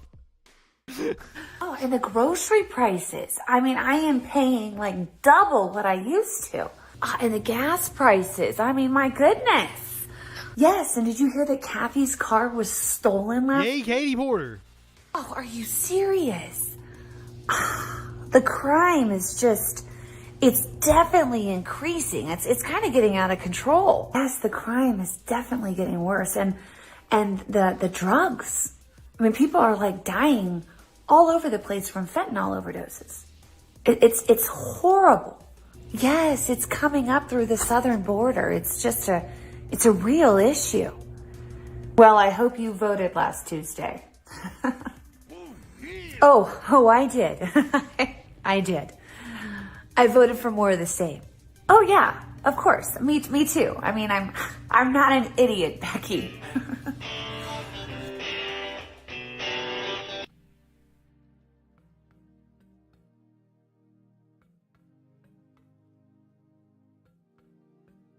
Yeah, they voted for Republicans. We know. We're well aware. We are well aware.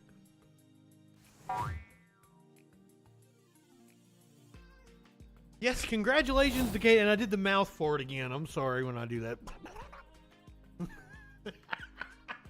Congratulations to Katie Porter, the woman that I've been saying since 2020 should primary Joe Biden in 2024.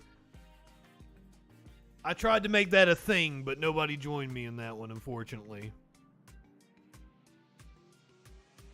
Ben Pupin? Is that how you say your name, Ben Pupin? I love it. I fucking love it. That's hilarious. I don't even know what I don't know what drop to give you for that. Come on, man. Lenny, good evening. I'm so glad to see you. Ben Pupin. Excuse me, sir. Do you have some Ben Pupin?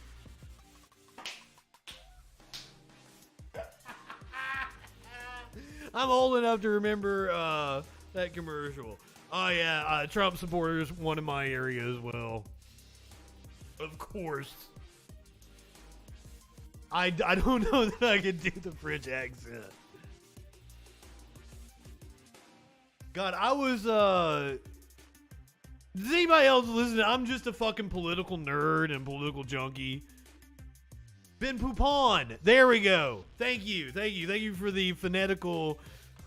That was my Appalachian accent with the Ben Poupin. Ben Poupon.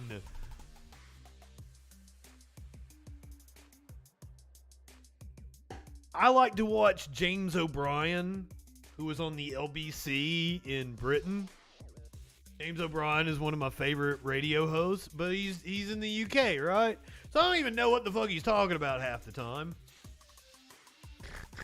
But I love listening to him. And the other day he was talking about something, some agreement they struck with France. And when he was asking like French people, like I don't know how the French people are reacting to this. And as I get into this story, I'm only gonna allow myself one. And he's such a he's an anti-vaxxer. I find that hard to believe, but also like I don't know. I just watch clips every now and again. Every time I bring somebody up, everybody's got to be like, they're something. Why you people got to do that? That's why we don't do the drama here on this stream. I just haven't. I've listened enough of him. Now it's an anti-vax channel, LBC. It's moving the goalposts there, Lady B. Everybody does indeed suck. And that's another thing, is like, we got new people here tonight, and like even some of you who have been, yeah, here's the Brit chiming in now. Even some of you who have been here with me for a little bit, you guys need to be aware of something. There is video and audio of me saying every word under the sun. That includes words that would get me canceled. I've said them on this stream. I have talked about my usage of the N-word in the past and addressed why I don't use it anymore. Where you set the clock on me. Everybody, every time that I put it in context of how I said it, everyone goes like, well, yeah, that's true, but you shouldn't have said it.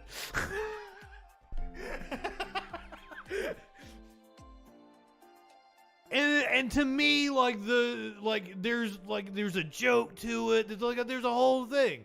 Well, you can't cancel me because there's nothing to get me canceled over, right? Because I ain't on any platform. I mean, other than like the YouTubes and the Twitch, I guess could cancel me. That sounds right, Miss Monsieur Balls. But I like James O'Brien. He's got talent. I'm such a good boo. I'm not actually, because and like, forgive me for this, as I have spent most of my career as an edgy comedian, a shock jock. That is a label that has been thrust on me.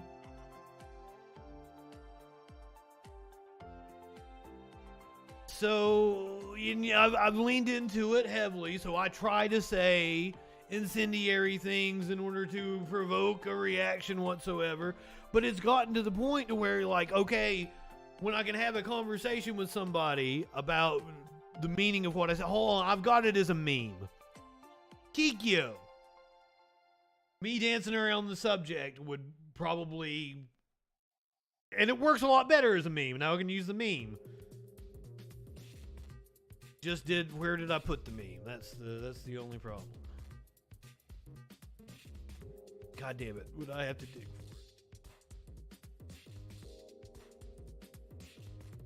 Basically, it was that Confederate... I was asked my thoughts on Confederate monuments on a show, on a podcast I was on.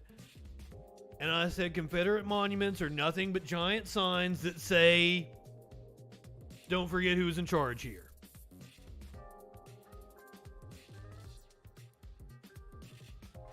So everyone agrees with my sentiment, and basically that was like the first question they asked me on that show, and it completely derailed the entire podcast. Because apparently nobody wanted to be on the show with me after that, and it was right-wingers.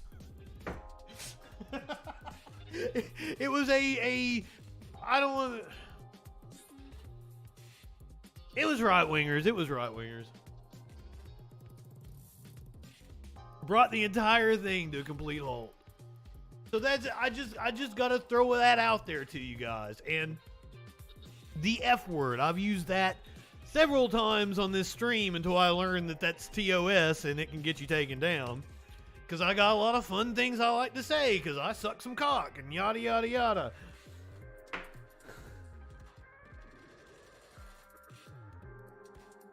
So just throwing that out there, so don't ever like come at me and be like, I can't believe you said that. I warned you. Exactly right, RB. Lenny, throw the referee at me. But I've leaned in heavily to the shock jock, edgy comedian label in my career. My apologies. Everyone's gonna call me one. Why not be one? I never thought I was. I thought I was doing something far more highbrow than Howard Stern. Absolutely, I'll show you balls. He's kicking authority in the balls.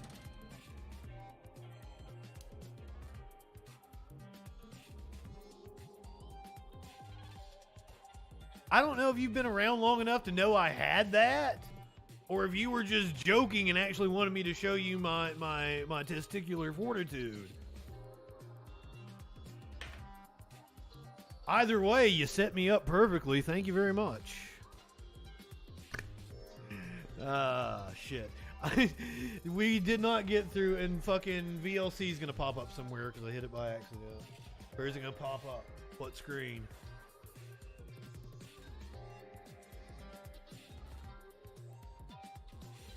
Maybe there it is. It's over there. You guys didn't see it.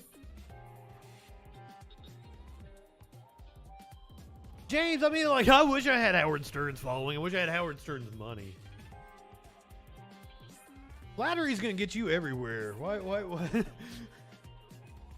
What's with this? Like,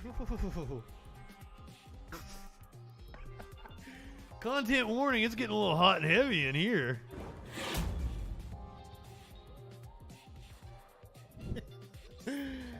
Fucking, I've got nothing against Howard Stern. I was more of an Opie and Anthony fan, and even to this day, I think there would be big money in Anthony Cumia and I doing a show together, and I think all of you would want to watch that.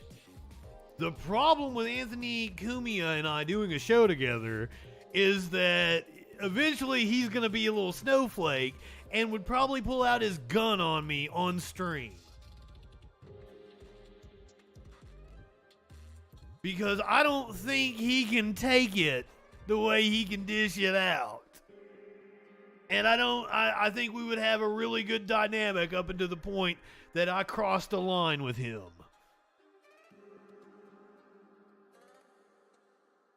If you guys don't know who Anthony Cumia is, you probably begrudge me for even saying that I would entertain doing a show with him.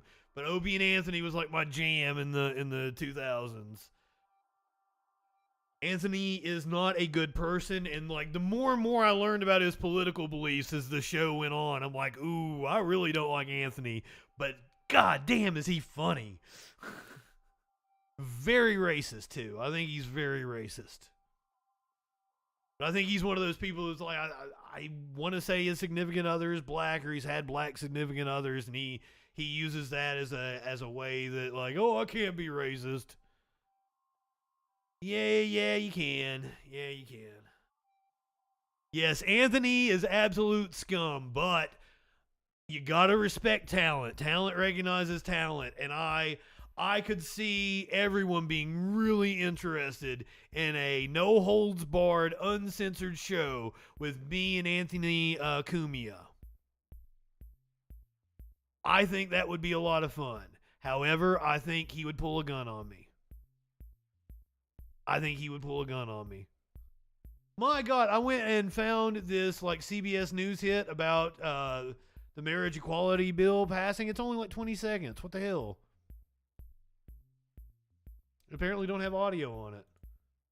Nora, you're letting your company down. The Senate voted today to advance a marriage equality bill that protects same-sex and interracial marriage under federal law. The vote was 62-37, with 12 Republicans joining every Senate Democrat. This clears the way for a historic vote later this week to pass what's called the Respect for Marriage Act, which had previously been approved in the House. I saw right-wingers calling it the Disrespect Marriage Act. How does this disrespect your marriage, dumb shits? Right-wingers are morons. And I did some trolling today, and somebody responded to me, well, you don't believe in freedom because you think a baker should have to bake a cake. I didn't even express my opinion on that, but yes, ma'am. Yes, I do believe that if you have a business that is open to the public, you can't discriminate against people. You can kick somebody out for being an asshole, but you can't discriminate against them on basis of age, race, sex, gender. What's so wrong with that? 01 Mythical, thank you for being a freaking follower. I love all of you people. 62 votes in the Senate. 12 Republicans join them. No, you don't have the right to refuse service to anyone. You cannot deny somebody. You can kick somebody out for being an asshole, yes. You cannot deny them service on the basis of age, race, sex, gender, and I think I'm leaving something off. This is literally in the law. You're conservative. What do you mean by you want to have a conversation with me? I would love to have a conversation with somebody who considers themselves conservative. You want to call in? Yeah, if it's not discriminatory. So you can't discriminate against somebody for being gay. So a baker can't say, I don't want to bake your gay cake. Go fuck yourself. A business is a legal entity.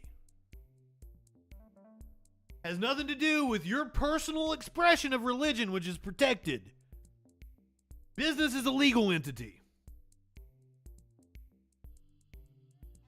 I'm a motherfucking gay cake.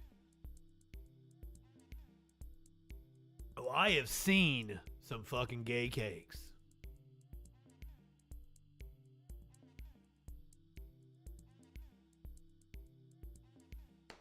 Well, yeah, then shut up. Just bake your fucking cake. Do your fucking job.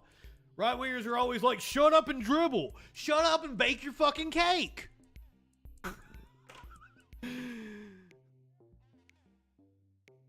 Shut up and bake your fucking cake. Your gay cake. I have seen some gay cakes. I'm gonna hit you guys with this story, and this is probably going to disappoint most of you. Let me go ahead and hit the content warning. We're gonna go to the... Yeah, you guys like it how I use this as a jokey joke and an actual content warning? We're gonna go to the criminal justice segment of the show. We've got some very disturbing video, but before we do that, we've got a disturbing series of events taking place in Pennsylvania where Larry Krasner will now face a trial after being impeached by the state house. Larry Krasner, the progressive district attorney for Philadelphia. District Attorney will now face a trial in the state Senate and potential removal from office. In a 107 to 85 vote, the Republican-led state House voted to impeach Democrat Larry Krasner today, accusing him of implementing policies that fueled a spike in violent crime. That vote sets the stage for what could be, or what would be, the first Pennsylvania Senate impeachment trial in nearly 3 decades. In a statement, Krasner decried the move as baseless and politically motivated. Removal requires a vote by 2/3 of the Senate. That means Republicans would need Democratic support to do it. Ain't happening. I mean, I assume it ain't happening. I don't know what's happening on the ground in Pennsylvania, but I would assume that's not going to happen. This is just a political stunt by right-wing fucking idiots that constantly want to waste everybody's time. So fucking tired of it. The man hasn't even had a chance. He's only been in office 2 or 4 years at this point. So he hasn't even had a chance to really do anything, and I didn't catch exactly what they were impeaching him over. But if we're talking about a criminal justice system, let's really get down to it. Let's look at our criminal justice system. Once again, content warning. I'm going to show you a video that is going to piss you off.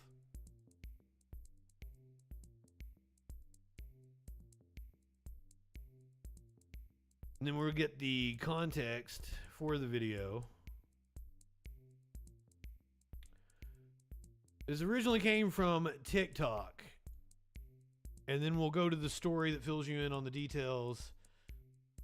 This is a disabled Marine vet. What's going on? He's doing people! Get off! In his own yard. You on film. You on film in my yard. Sir, we're going to pick you up. We're going to put you back in the wheelchair here, okay? That man ain't got no legs. He didn't do anything to us. I got this property. Get off my property. Oh, my God. No, get off my property. That's a video of officers assaulting 38-year-old Marine Corps veteran, Corporal retired Mel Court. He lost both of his legs in Ramadi, Iraq on December 7, 2005. He is a wounded combat veteran, and he was on his own private property. On October 21st, 2022, his neighbor, Cheryl Cade, called the police because she was accusing her neighbor, Mel Court, of damaging her fence. This is a video of the fence. So it's a neighbor dispute. It's 38 years old and runs along the adjacent properties. Cheryl Cade, the neighbor, has no proof or evidence that Mel Court damaged her fence. And he didn't. The police came out, took her statement, and then wanted to talk to Mr. Court. Mr. Court was answering their questions from across the fence, but they wanted to be closer. He told them, no, do not come on my property. I do not consent. That's his right. He didn't give a fuck. They came on his property anyway. Licking County, Ohio. You live in sexual anarchy. Also, Hazemaker, good evening. I don't know if I told you that. With backup. He informed them to go get a warrant if they wanted to come on his property without his permission. When Mr. Court had finally had enough, he said, I'm done with this, and tried to leave. The officers blocked his wheelchair, refused to let him leave, and then eventually drug him out of his wheelchair and arrested him, as you saw in the opening video. They charged him with assaulting a peace officer. This happened on a Friday, and Mr. Court spent the entire weekend in jail. While he was in jail, they didn't properly administer his diabetes medication, so he ended up in the infirmary twice, once in very serious condition. The terrorist responsible for this is Deputy Alex Caldwell of the Licking County Sheriff's Office and Officers Zach Sarver and Janessa Justice of the Pataskala Police Department. I have helped the family set up a GoFundMe to assist them with the legal fees because this was an egregious violation of this man's human and civil rights. The link to the GoFundMe is in my bio.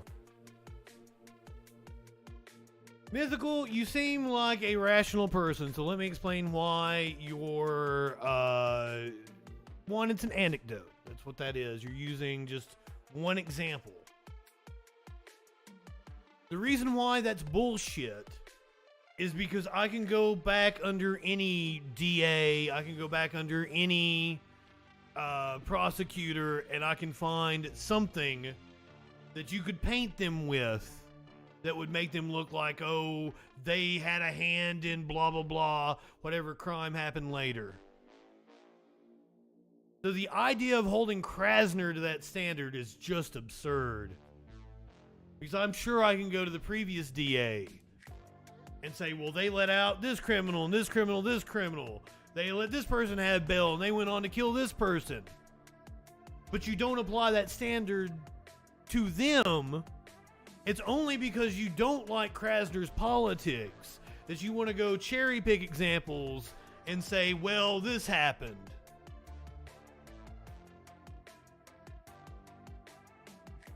And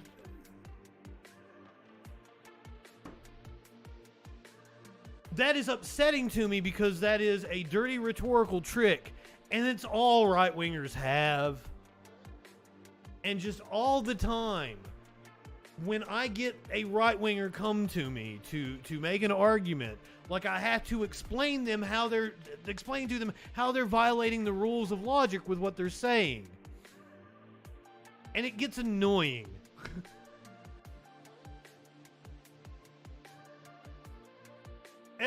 What you just said, motherfucker, did you not just hear what I said, Mythical? So you want every DA in the fucking country impeached? I can find one example under every single one of them, I promise you.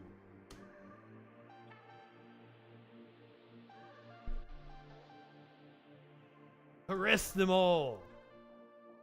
You don't understand. Your example doesn't mean that Krasner's a bad DA.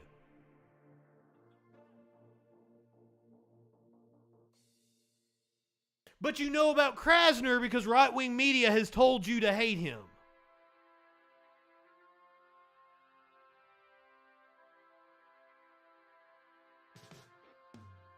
Please, can you guys fucking not be stupid? Yeah, all right-wing idiots say they don't follow right-wing media.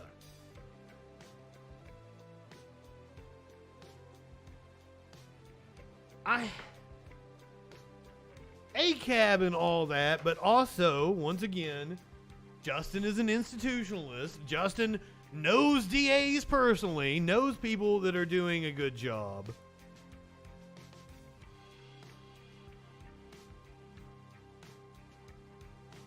then don't be a fucking idiot. Understand what I'm saying. It's infuriating talking to you people. I also don't believe that. Every time I hear a dumb fuck right-winger be like, well, I don't support the Republican or the Democratic Party, everything that's going to come out of your mouth is going to be in defense of idiot-ass right-wingers. Thank you. I'm packing a bowl right now. Every time we get one of these enlightened centrists that, like, I don't support either party, you always end up being a reactionary right-winger. And it's annoying. Yes, you people, you're all the fucking same. I have dealt with idiots exactly like you over and over and over again.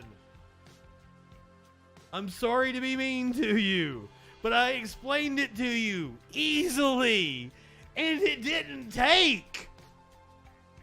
I don't think you're understanding what I'm saying. Now, if you would like to continue this conversation, you got to call in or you got to get in the Discord. Because I'm not going to argue with somebody in the chat anymore. I'm going to pack my bowl. I'm going to go back to doing the news. But, like, apparently my point went completely over your fucking head. I need a bong rip, he says. You did what is called cherry picking. And I could do that with every single DA in the country. So your point is a dirty rhetorical trick. Bang Discord. It'll pull up the Discord link. You gotta tell me, if you hop in the Discord chat so I can go over there. So, you committed a logical fallacy, and then you want me to accept your fucking fallacy as some kind of evidence of something. But I explained to you why you were stupid. It didn't register, so I'm gonna call you fucking stupid and move on. Sorry, I apologize. I'm a little crass. Do you think we're stupid? You think we're fools? I just get tired of having the same goddamn arguments over and over and over again.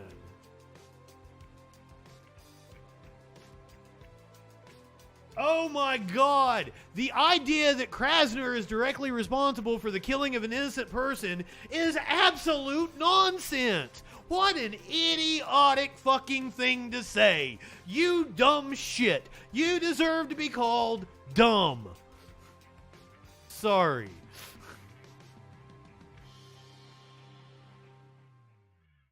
You don't deserve to have your opinion validated unless you want to call in, because then I get good material out of it. It is absolutely, positively a gigantic leap to say that Krasner is responsible for the death of an innocent person.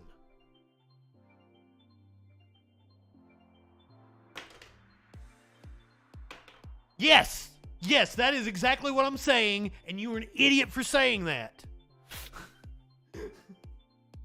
It is not my fault you're stupid, and if you would like to continue this conversation, please call in or get into the Discord.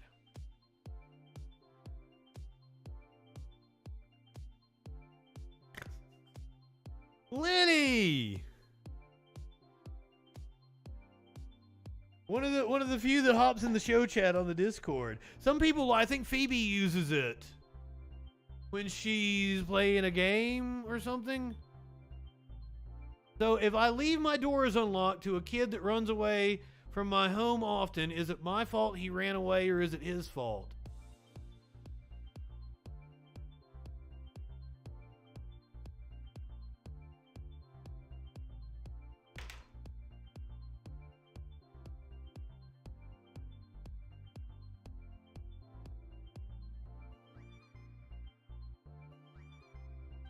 Why are right-wingers so dumb?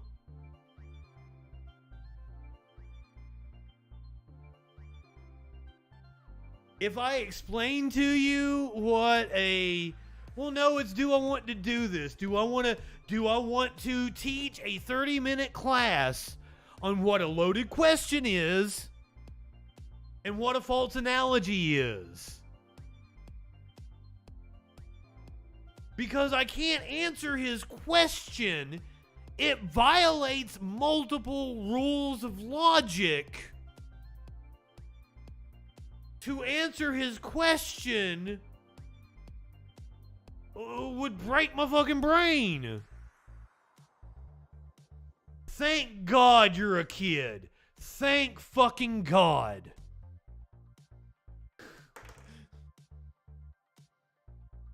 Thank God you're a kid. There's hope for you, kiddo. I was president of the Young Republicans in high school.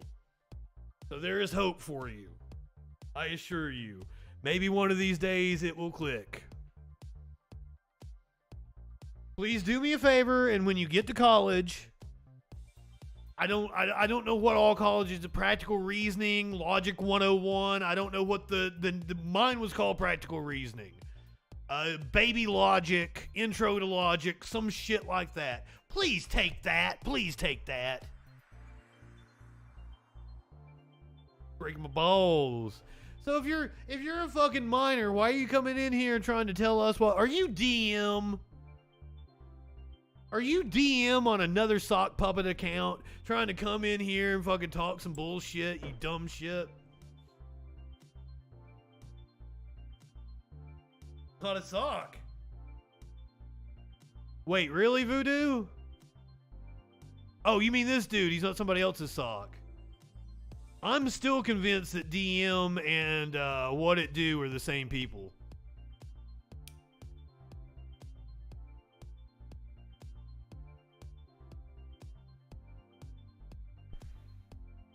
Convinced of it.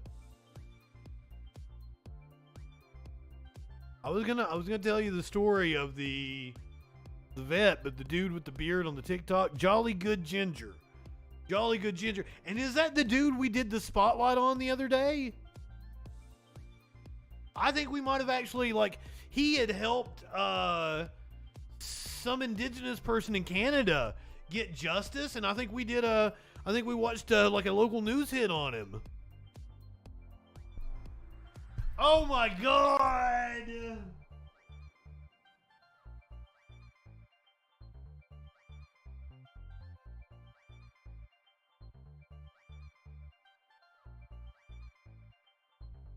It's his fault. It's the dude that committed the crime's fault. What's happening in the USA? It's just another day in mass shooting USA. Where the fuck is it at? Oh, here we go, here we go.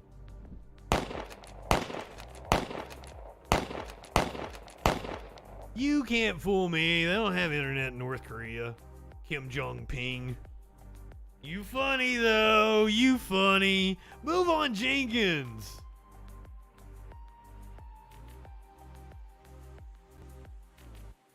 Good evening, my friend.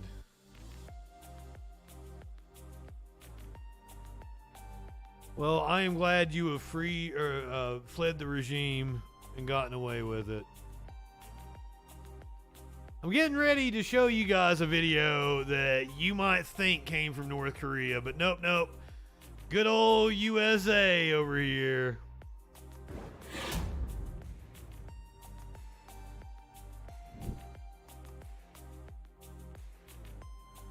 Hold on. I gotta go to a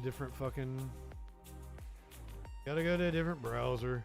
I had a hard time finding this news story, which upsets me because there should be local news hits on this story. People should be covering this. Because they are prisoners, their stories do not get enough coverage. Are you serious? I read this earlier. What the fuck?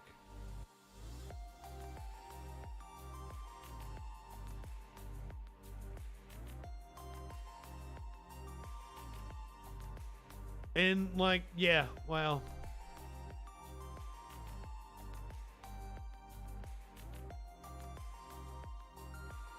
Finding one that's not behind a paywall is an issue for a story that should be widely covered.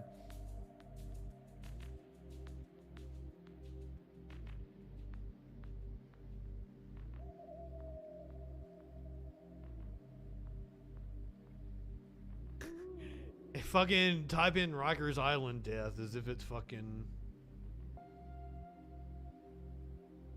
Yeah, let's do this. Let's do this. We got a Politico story from yesterday.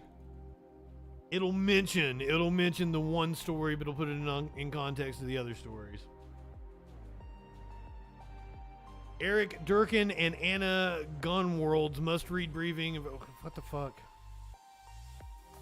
After 18 deaths so far this year, the prospect of a federal takeover of Rikers Island Jail complex is back on the table. A judge gave the city a temporary reprieve earlier this year after officials swore up and down to clean up their act at Rikers, not for the first time. Now, plaintiffs in a long-standing federal lawsuit say the city has failed again, and they'll be formally asking the judge to remove Rikers from the New York City Mayor Eric Adams' control and hand it over to a federal receiver, as if that'll fix anything. The Legal Aid Society filed papers Monday saying they will submit a motion for receivership next month on behalf of Rikers Island detainees it represents in the lawsuit, leaving the final decision in the hands of a federal judge. Federal prosecutors, on the other hand, who are also party to the suit, are holding off on backing a motion for now.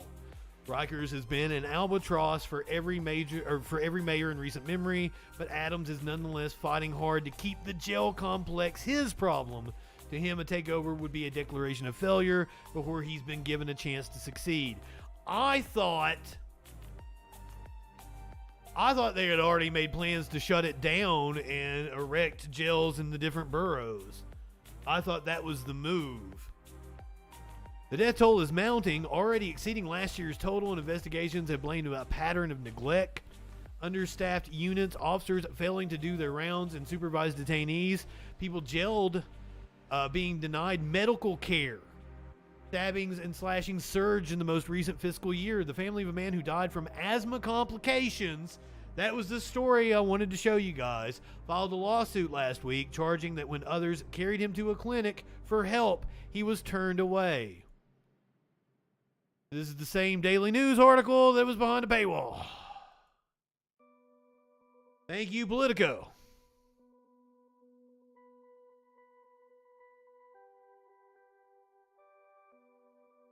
I will summarize this story because I did read it earlier. For several hours, a prisoner requested medical aid and was repeatedly denied. The prisoners then carried their fellow prisoner, the prisoners that were in the pod with him, carried their fellow prisoner to the clinic where they were again denied aid, and within 30 minutes, the prisoner had died. That is gross negligence. And whose fault is that? Mythical, my friend. This was government policy, right? So this was a matter of government policy. The government killed a prisoner through gross neglect. That is something to get upset over. Someone who got let out on bail, who goes on to commit a crime, they are responsible for their actions. That is not... I mean, I guess you could say it's a matter of government policy that the DA let them out on bail. But also, I don't know the details of the case. I don't know all the motions that were filed.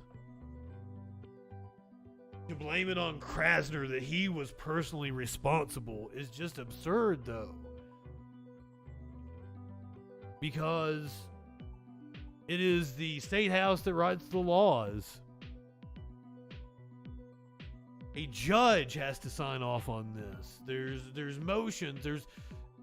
Court is adversarial on purpose. So just because the prosecutor, just because a defense puts in a motion to have bail granted, and the prosecutor says, oh yes, they meet all the requirements that are set by law or set by my office, sure, I sign off on bail. That is not them being personally responsible when the person goes and commits crime. And that's an idiotic right-wing talking point.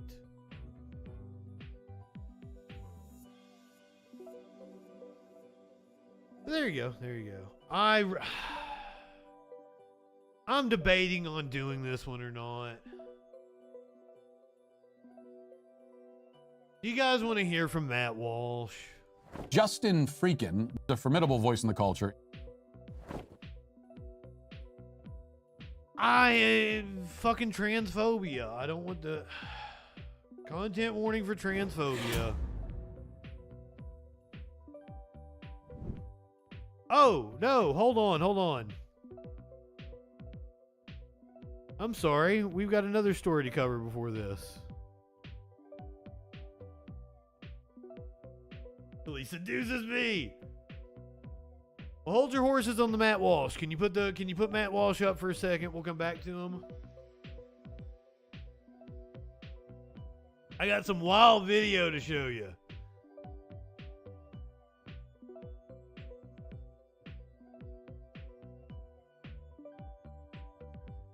Motherfuck you, warlord. Okay. Is that a Buffalo? This is a security guard. I believe this was some sort of health clinic. I'm not going to intro you as to what happens next. That's a man with a rifle. And that's a hero taking a man with a rifle down.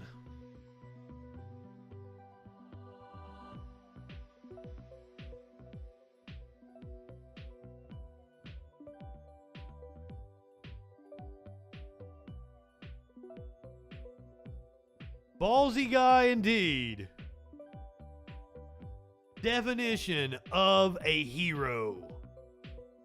Did not hesitate to act. Now this video goes on outside. We've got a security camera from outside. We're going to continue watching it. But let's watch this again. Boom. At least the guy didn't come in spraying. And luckily he like fired a warning shot, or he accidentally discharged into the wall there. Wasn't even pointing the gun at the security guard.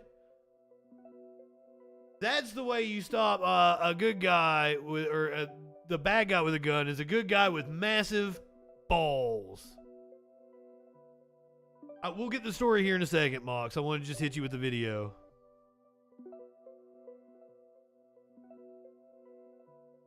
This is some kind of a clinic. Happened on November 10th. This is last week. Video just coming out in the last day or two.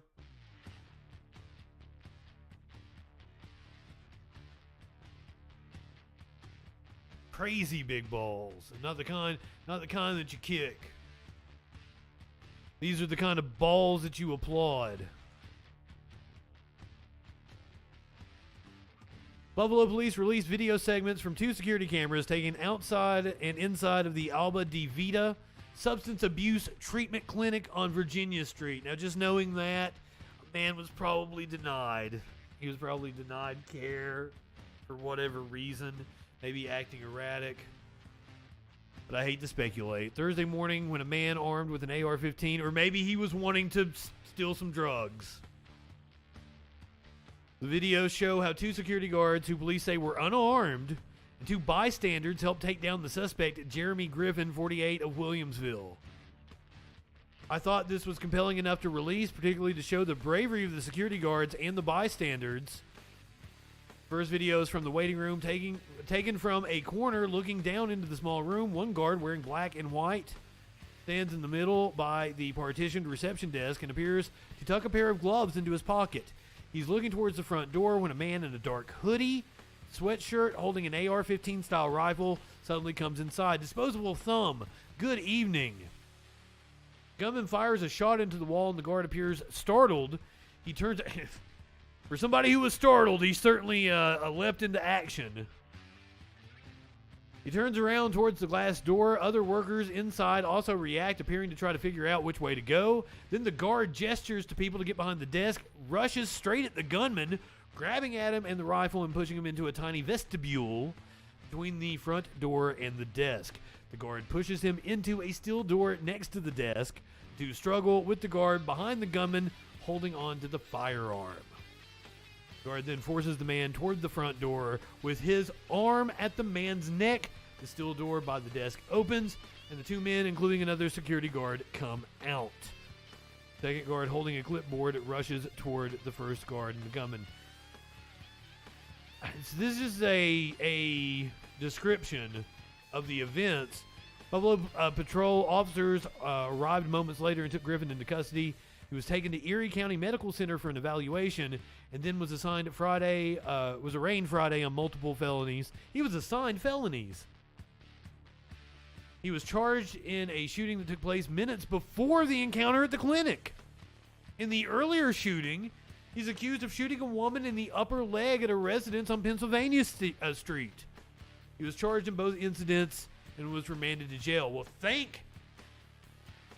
thankfully, no one was killed in either of these incidents. Now, this is the security camera outside of the clinic.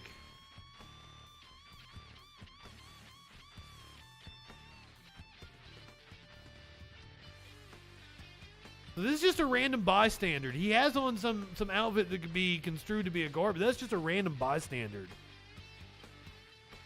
Like, oh crap, you got a dude with a gun here. Let me come in. I don't know that I would have done that. Bravo to him, though.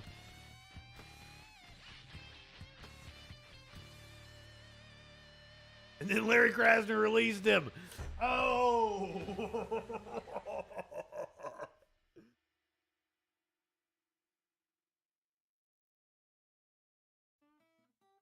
Or maybe the other dude was a security guard, and this person coming by is a bystander.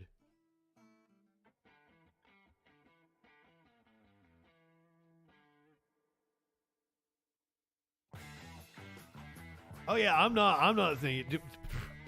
That guy disarmed him. That he's got big balls. Yes indeed. So we don't really have any indication on the motive. I hate to speculate. If he shot someone moments before in the leg, we can't really draw the conclusion that he was targeting the clinic. Once again, this is all speculation on my part. But I mean, I'm a commentator. It's kind of my thing. It's kind of what I do.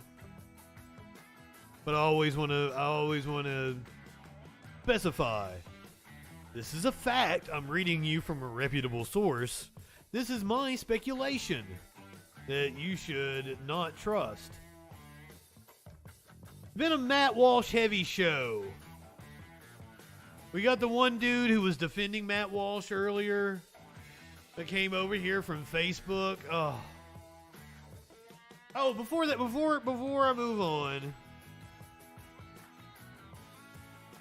Here in the United States, we lock up more people than like the next 10 countries combined or something like that. We lock up more people than totalitarian China. And this is not like a percentage per capita thing. No.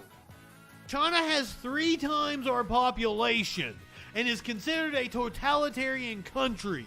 And we have more people in prison than China. So for somebody to come at me like Mystical did earlier and try to tell me that the problem is that like we're not keeping enough people locked up, my visceral reaction to that is to get pissed off and laugh and call people a dumb fuck. Now, maybe that person was being reasonable and that me as a communications expert really dropped the ball in winning them over to our way of thinking. And I struggle with that. Please, I do not take it lightly how I approach people. I've tried so hard for so long to make rational arguments only to have people say the dumbest things in response. To try my best to explain to them the situation and all the nuances, only to have them just go, yeah, but I think blah, blah, blah, blah, blah, and say, I'm trying not to cuss, and my profanity is almost done. And I'm going to need that profanity for when we get to Matt Walsh.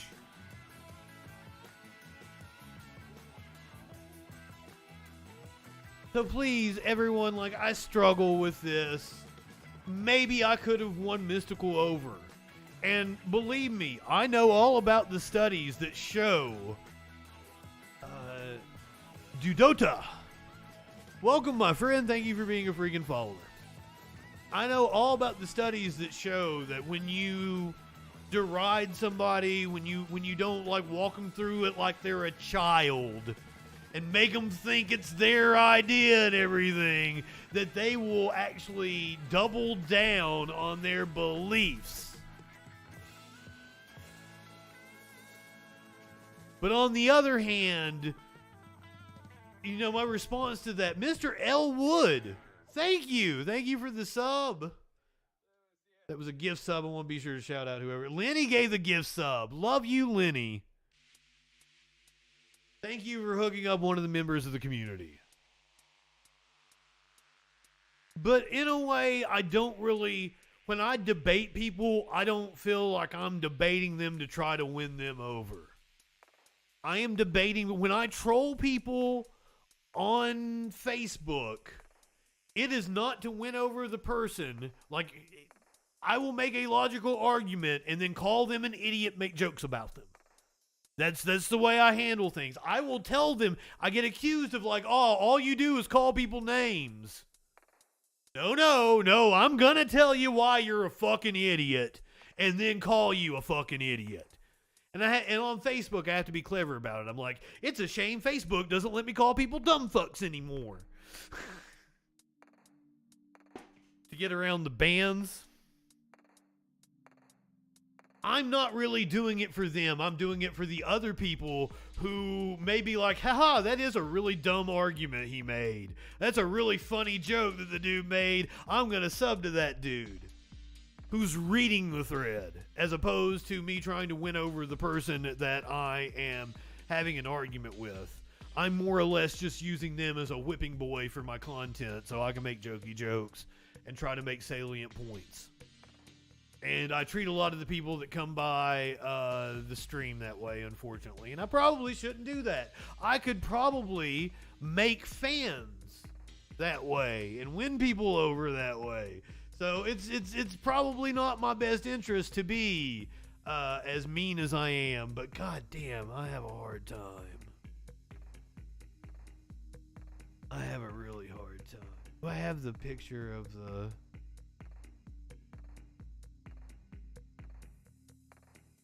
I had somebody come to my Facebook.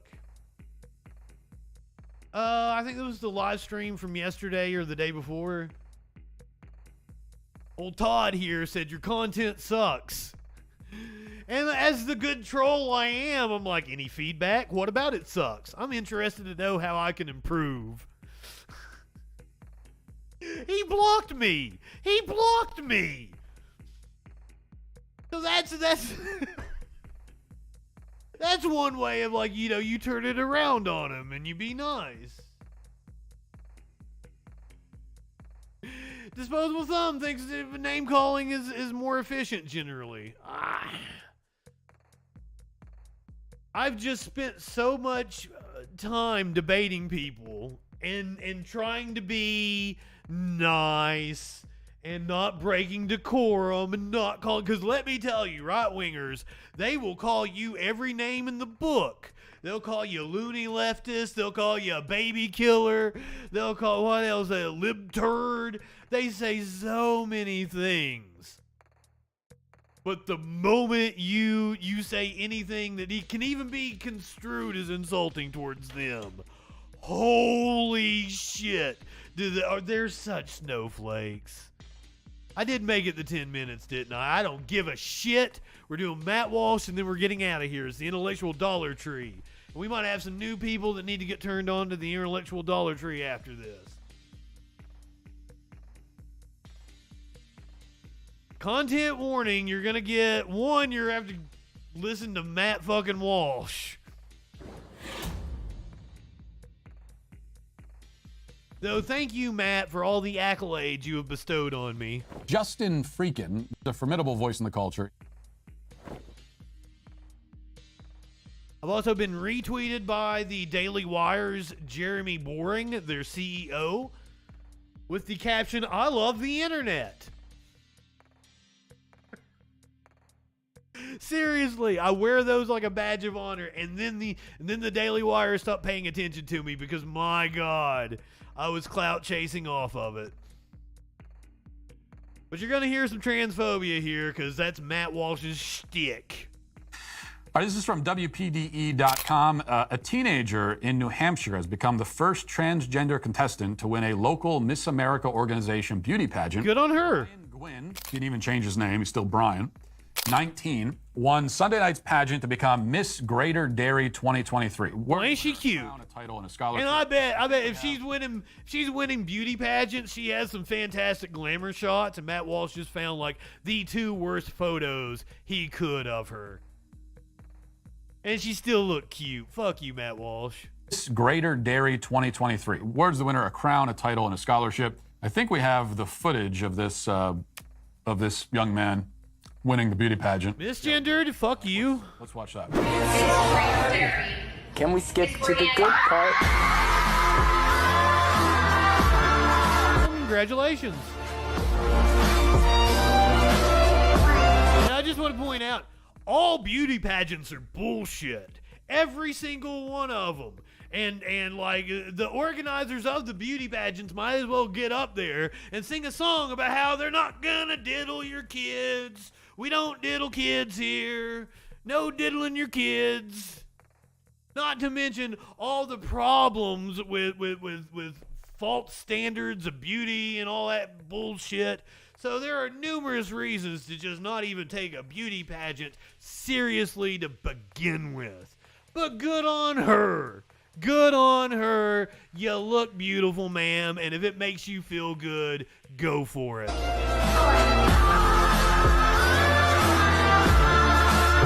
This is an obese man. Fuck you!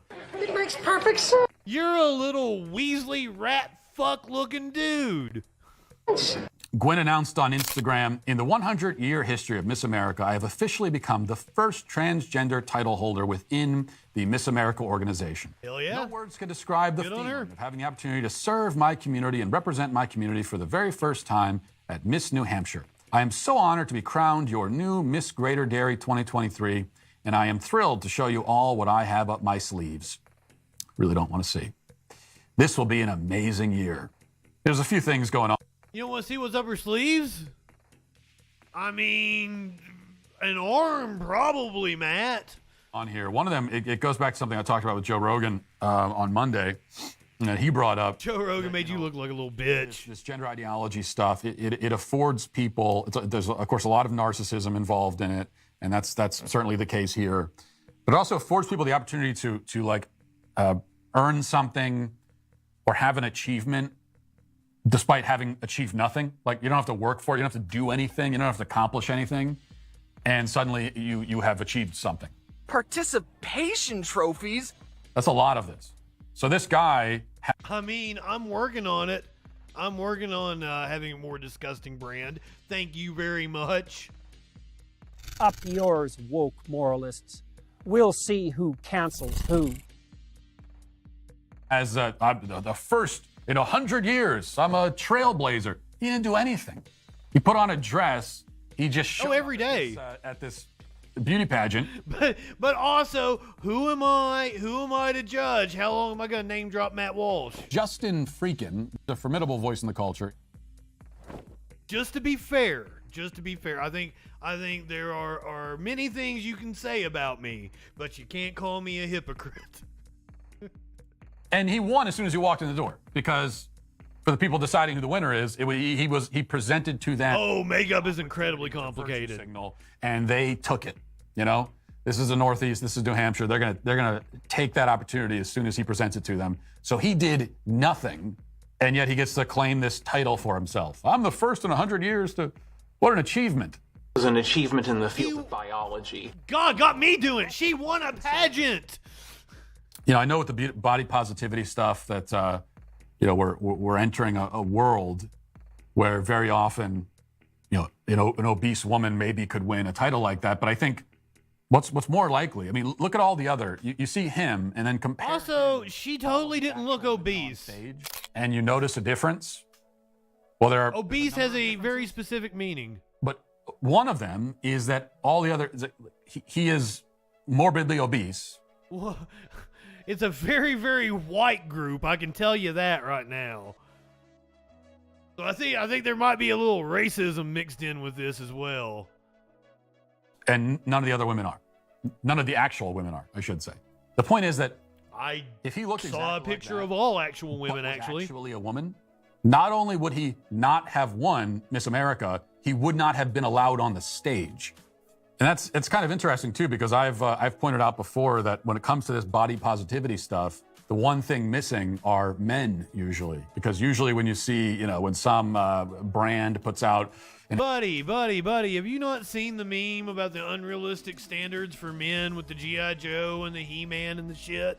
Come the fuck on. And also, like, people that are in the body positivity movement talk about this with men as well. Like, it's not a subject that they don't broach. But here's the thing, is you can get away with it by saying it to your audience, because your audience is never going to come across anybody that's actually, you know, educated on the matter. An advertisement celebrating body positivity with an obese model, you know, it's almost always women. You very rarely see a guy with a big fat beer gut, you know, appearing in a Dove ad or something like that as a champion of body positivity. I actually think very rarely men. I actually think that fucking spot exists. I think I've seen it before. That they do have like what they call the dad bod type men with the Dove soap. I think that's an actual thing. I might be wrong. It might have been a different brand of soap I saw. As a champion of body positivity, the plus size models, very rarely men. So body positivity, celebrating obesity, almost always applies. I don't like a daddy. When I go for guys, I go for little twinky, feminine guys, but that's just me. It's happened before that some dude on Grindr has just been like, hey, what's going on? And I'm like, not usually my type, but dude, like, I'm kind of into it. Let's do this. One of the last guys I hooked up with was a daddy type, I guess you could say. He offered me coke. I turned it down. All right, usually at this part of the show, I do an animal video, but we've got some new people here tonight. I'm going to go, for those of you who may be new, we have 7 cats here. We have 7 cats. One of them is like 6 or 7 weeks old. We have a very young kitten. So I don't know if you'd call it cheating on the animal video or not, but like I've been going and getting the kitten for the stream. And I feel like earlier when I was told to show a cat, I probably should have gone and got the kitten. So let me go see if I can find the kitten. Kitten usually sleeps around this time. Yes, we have 7 cats. We have 7 cats. I'm staying with a friend.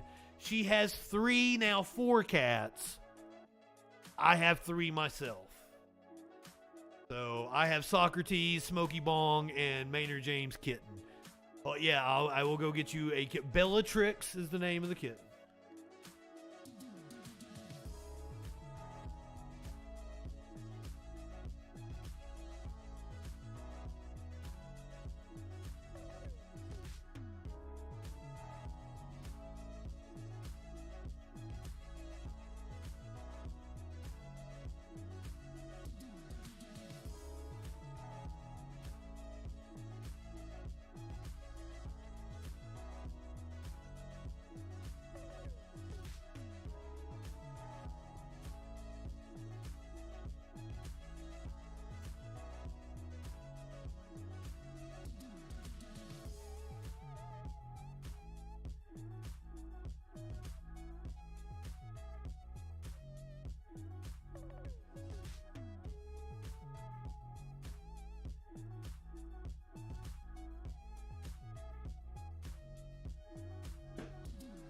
she did not want to cooperate. Oh, baby, look at this dream. Look at their cutest little face. Talk to him. She wanted to hide behind a bureau or a dresser or whatever you call it. She as sweet as she can be. She's got a little mouth issue. So, like, they have to do surgery on her. Because that's another thing. The reason why. Not only do we have 7 cats down here, there are more cats, more dogs, more. The owner of the property is a vet tech. And this is, you know, home to, you know, infirmed and sick animals and misfits and stuff. And that's how the kitten came to us. Because the kitten was taken to the vet by the shelter. And of course the kitten gets a home here, but the kitten has to have surgery in a few weeks to try to repair her jaw. Now apparently it might not work, and I don't know what happens, but she won't have like a bottom lip or anything, but the vet says it'll be fine even if it doesn't work. But they're gonna try to repair her jaw. So there is some issue there. Now, Curiouser was very upset about this and is worried about it. I've seen Vet Tech here with Kat and say it's no big deal. It's not going to bother her. She's going to be just fine. So I'm like, if the expert says it's cool, you know, and there's nothing to worry about. So that's Bellatrix. So yeah, like. Most of the animals, almost all of them, yes, all of them, because like Alice, one of her cats, she got her when we were seeing each other years and years and years ago, and Alice had gotten caught in a fence and lost part of her ear, and we got her as a kitten. Yet again, that's how, you know, misfit cats and babies that need to be taken care of come here. Oh, has 3 teeth. I know a lot of older kitties that start losing their teeth. Like that's. I worry about Socks now. He's starting to get up there. I don't know if you guys have ever noticed, but Socks actually has a spot on the side of his face. We're gonna drain it here soon. They don't think that like it's gonna be any issue. Like it was very small when I first got Socks, and it's just gotten to where it's very big on the side of his face. And we're gonna drain it, and they're gonna look at it and see like, oh, should we remove it? Should we, you know, which one? Socks is very particular. Like I don't want to put him through a traumatic experience. If it's not absolutely necessary, but they've told me that they're gonna drain it, and that's no big deal, and that may be enough to just not worry about it anymore. So Soxy Poo gonna get taken care of here soon. All right, I'm gonna send you guys over. It is Intellectual Dollar Tree tonight. You're heading over to Echoplex Media. Echoplex Media, boo. Producer Dave, HK. The Intellectual Dollar Tree, for those of you who don't know, are the intellectual dark web types. We're going to be taking you down the rabbit hole. The dark side of left Twitch, as they like to call it. Go ahead, light one up, tip one back. It's all right to have a little fun before you hit the sack. I'm Justin Freakin. We'll see you tomorrow night. Weed Stream at 8, Troll Patrol at 9. Have a great freaking night.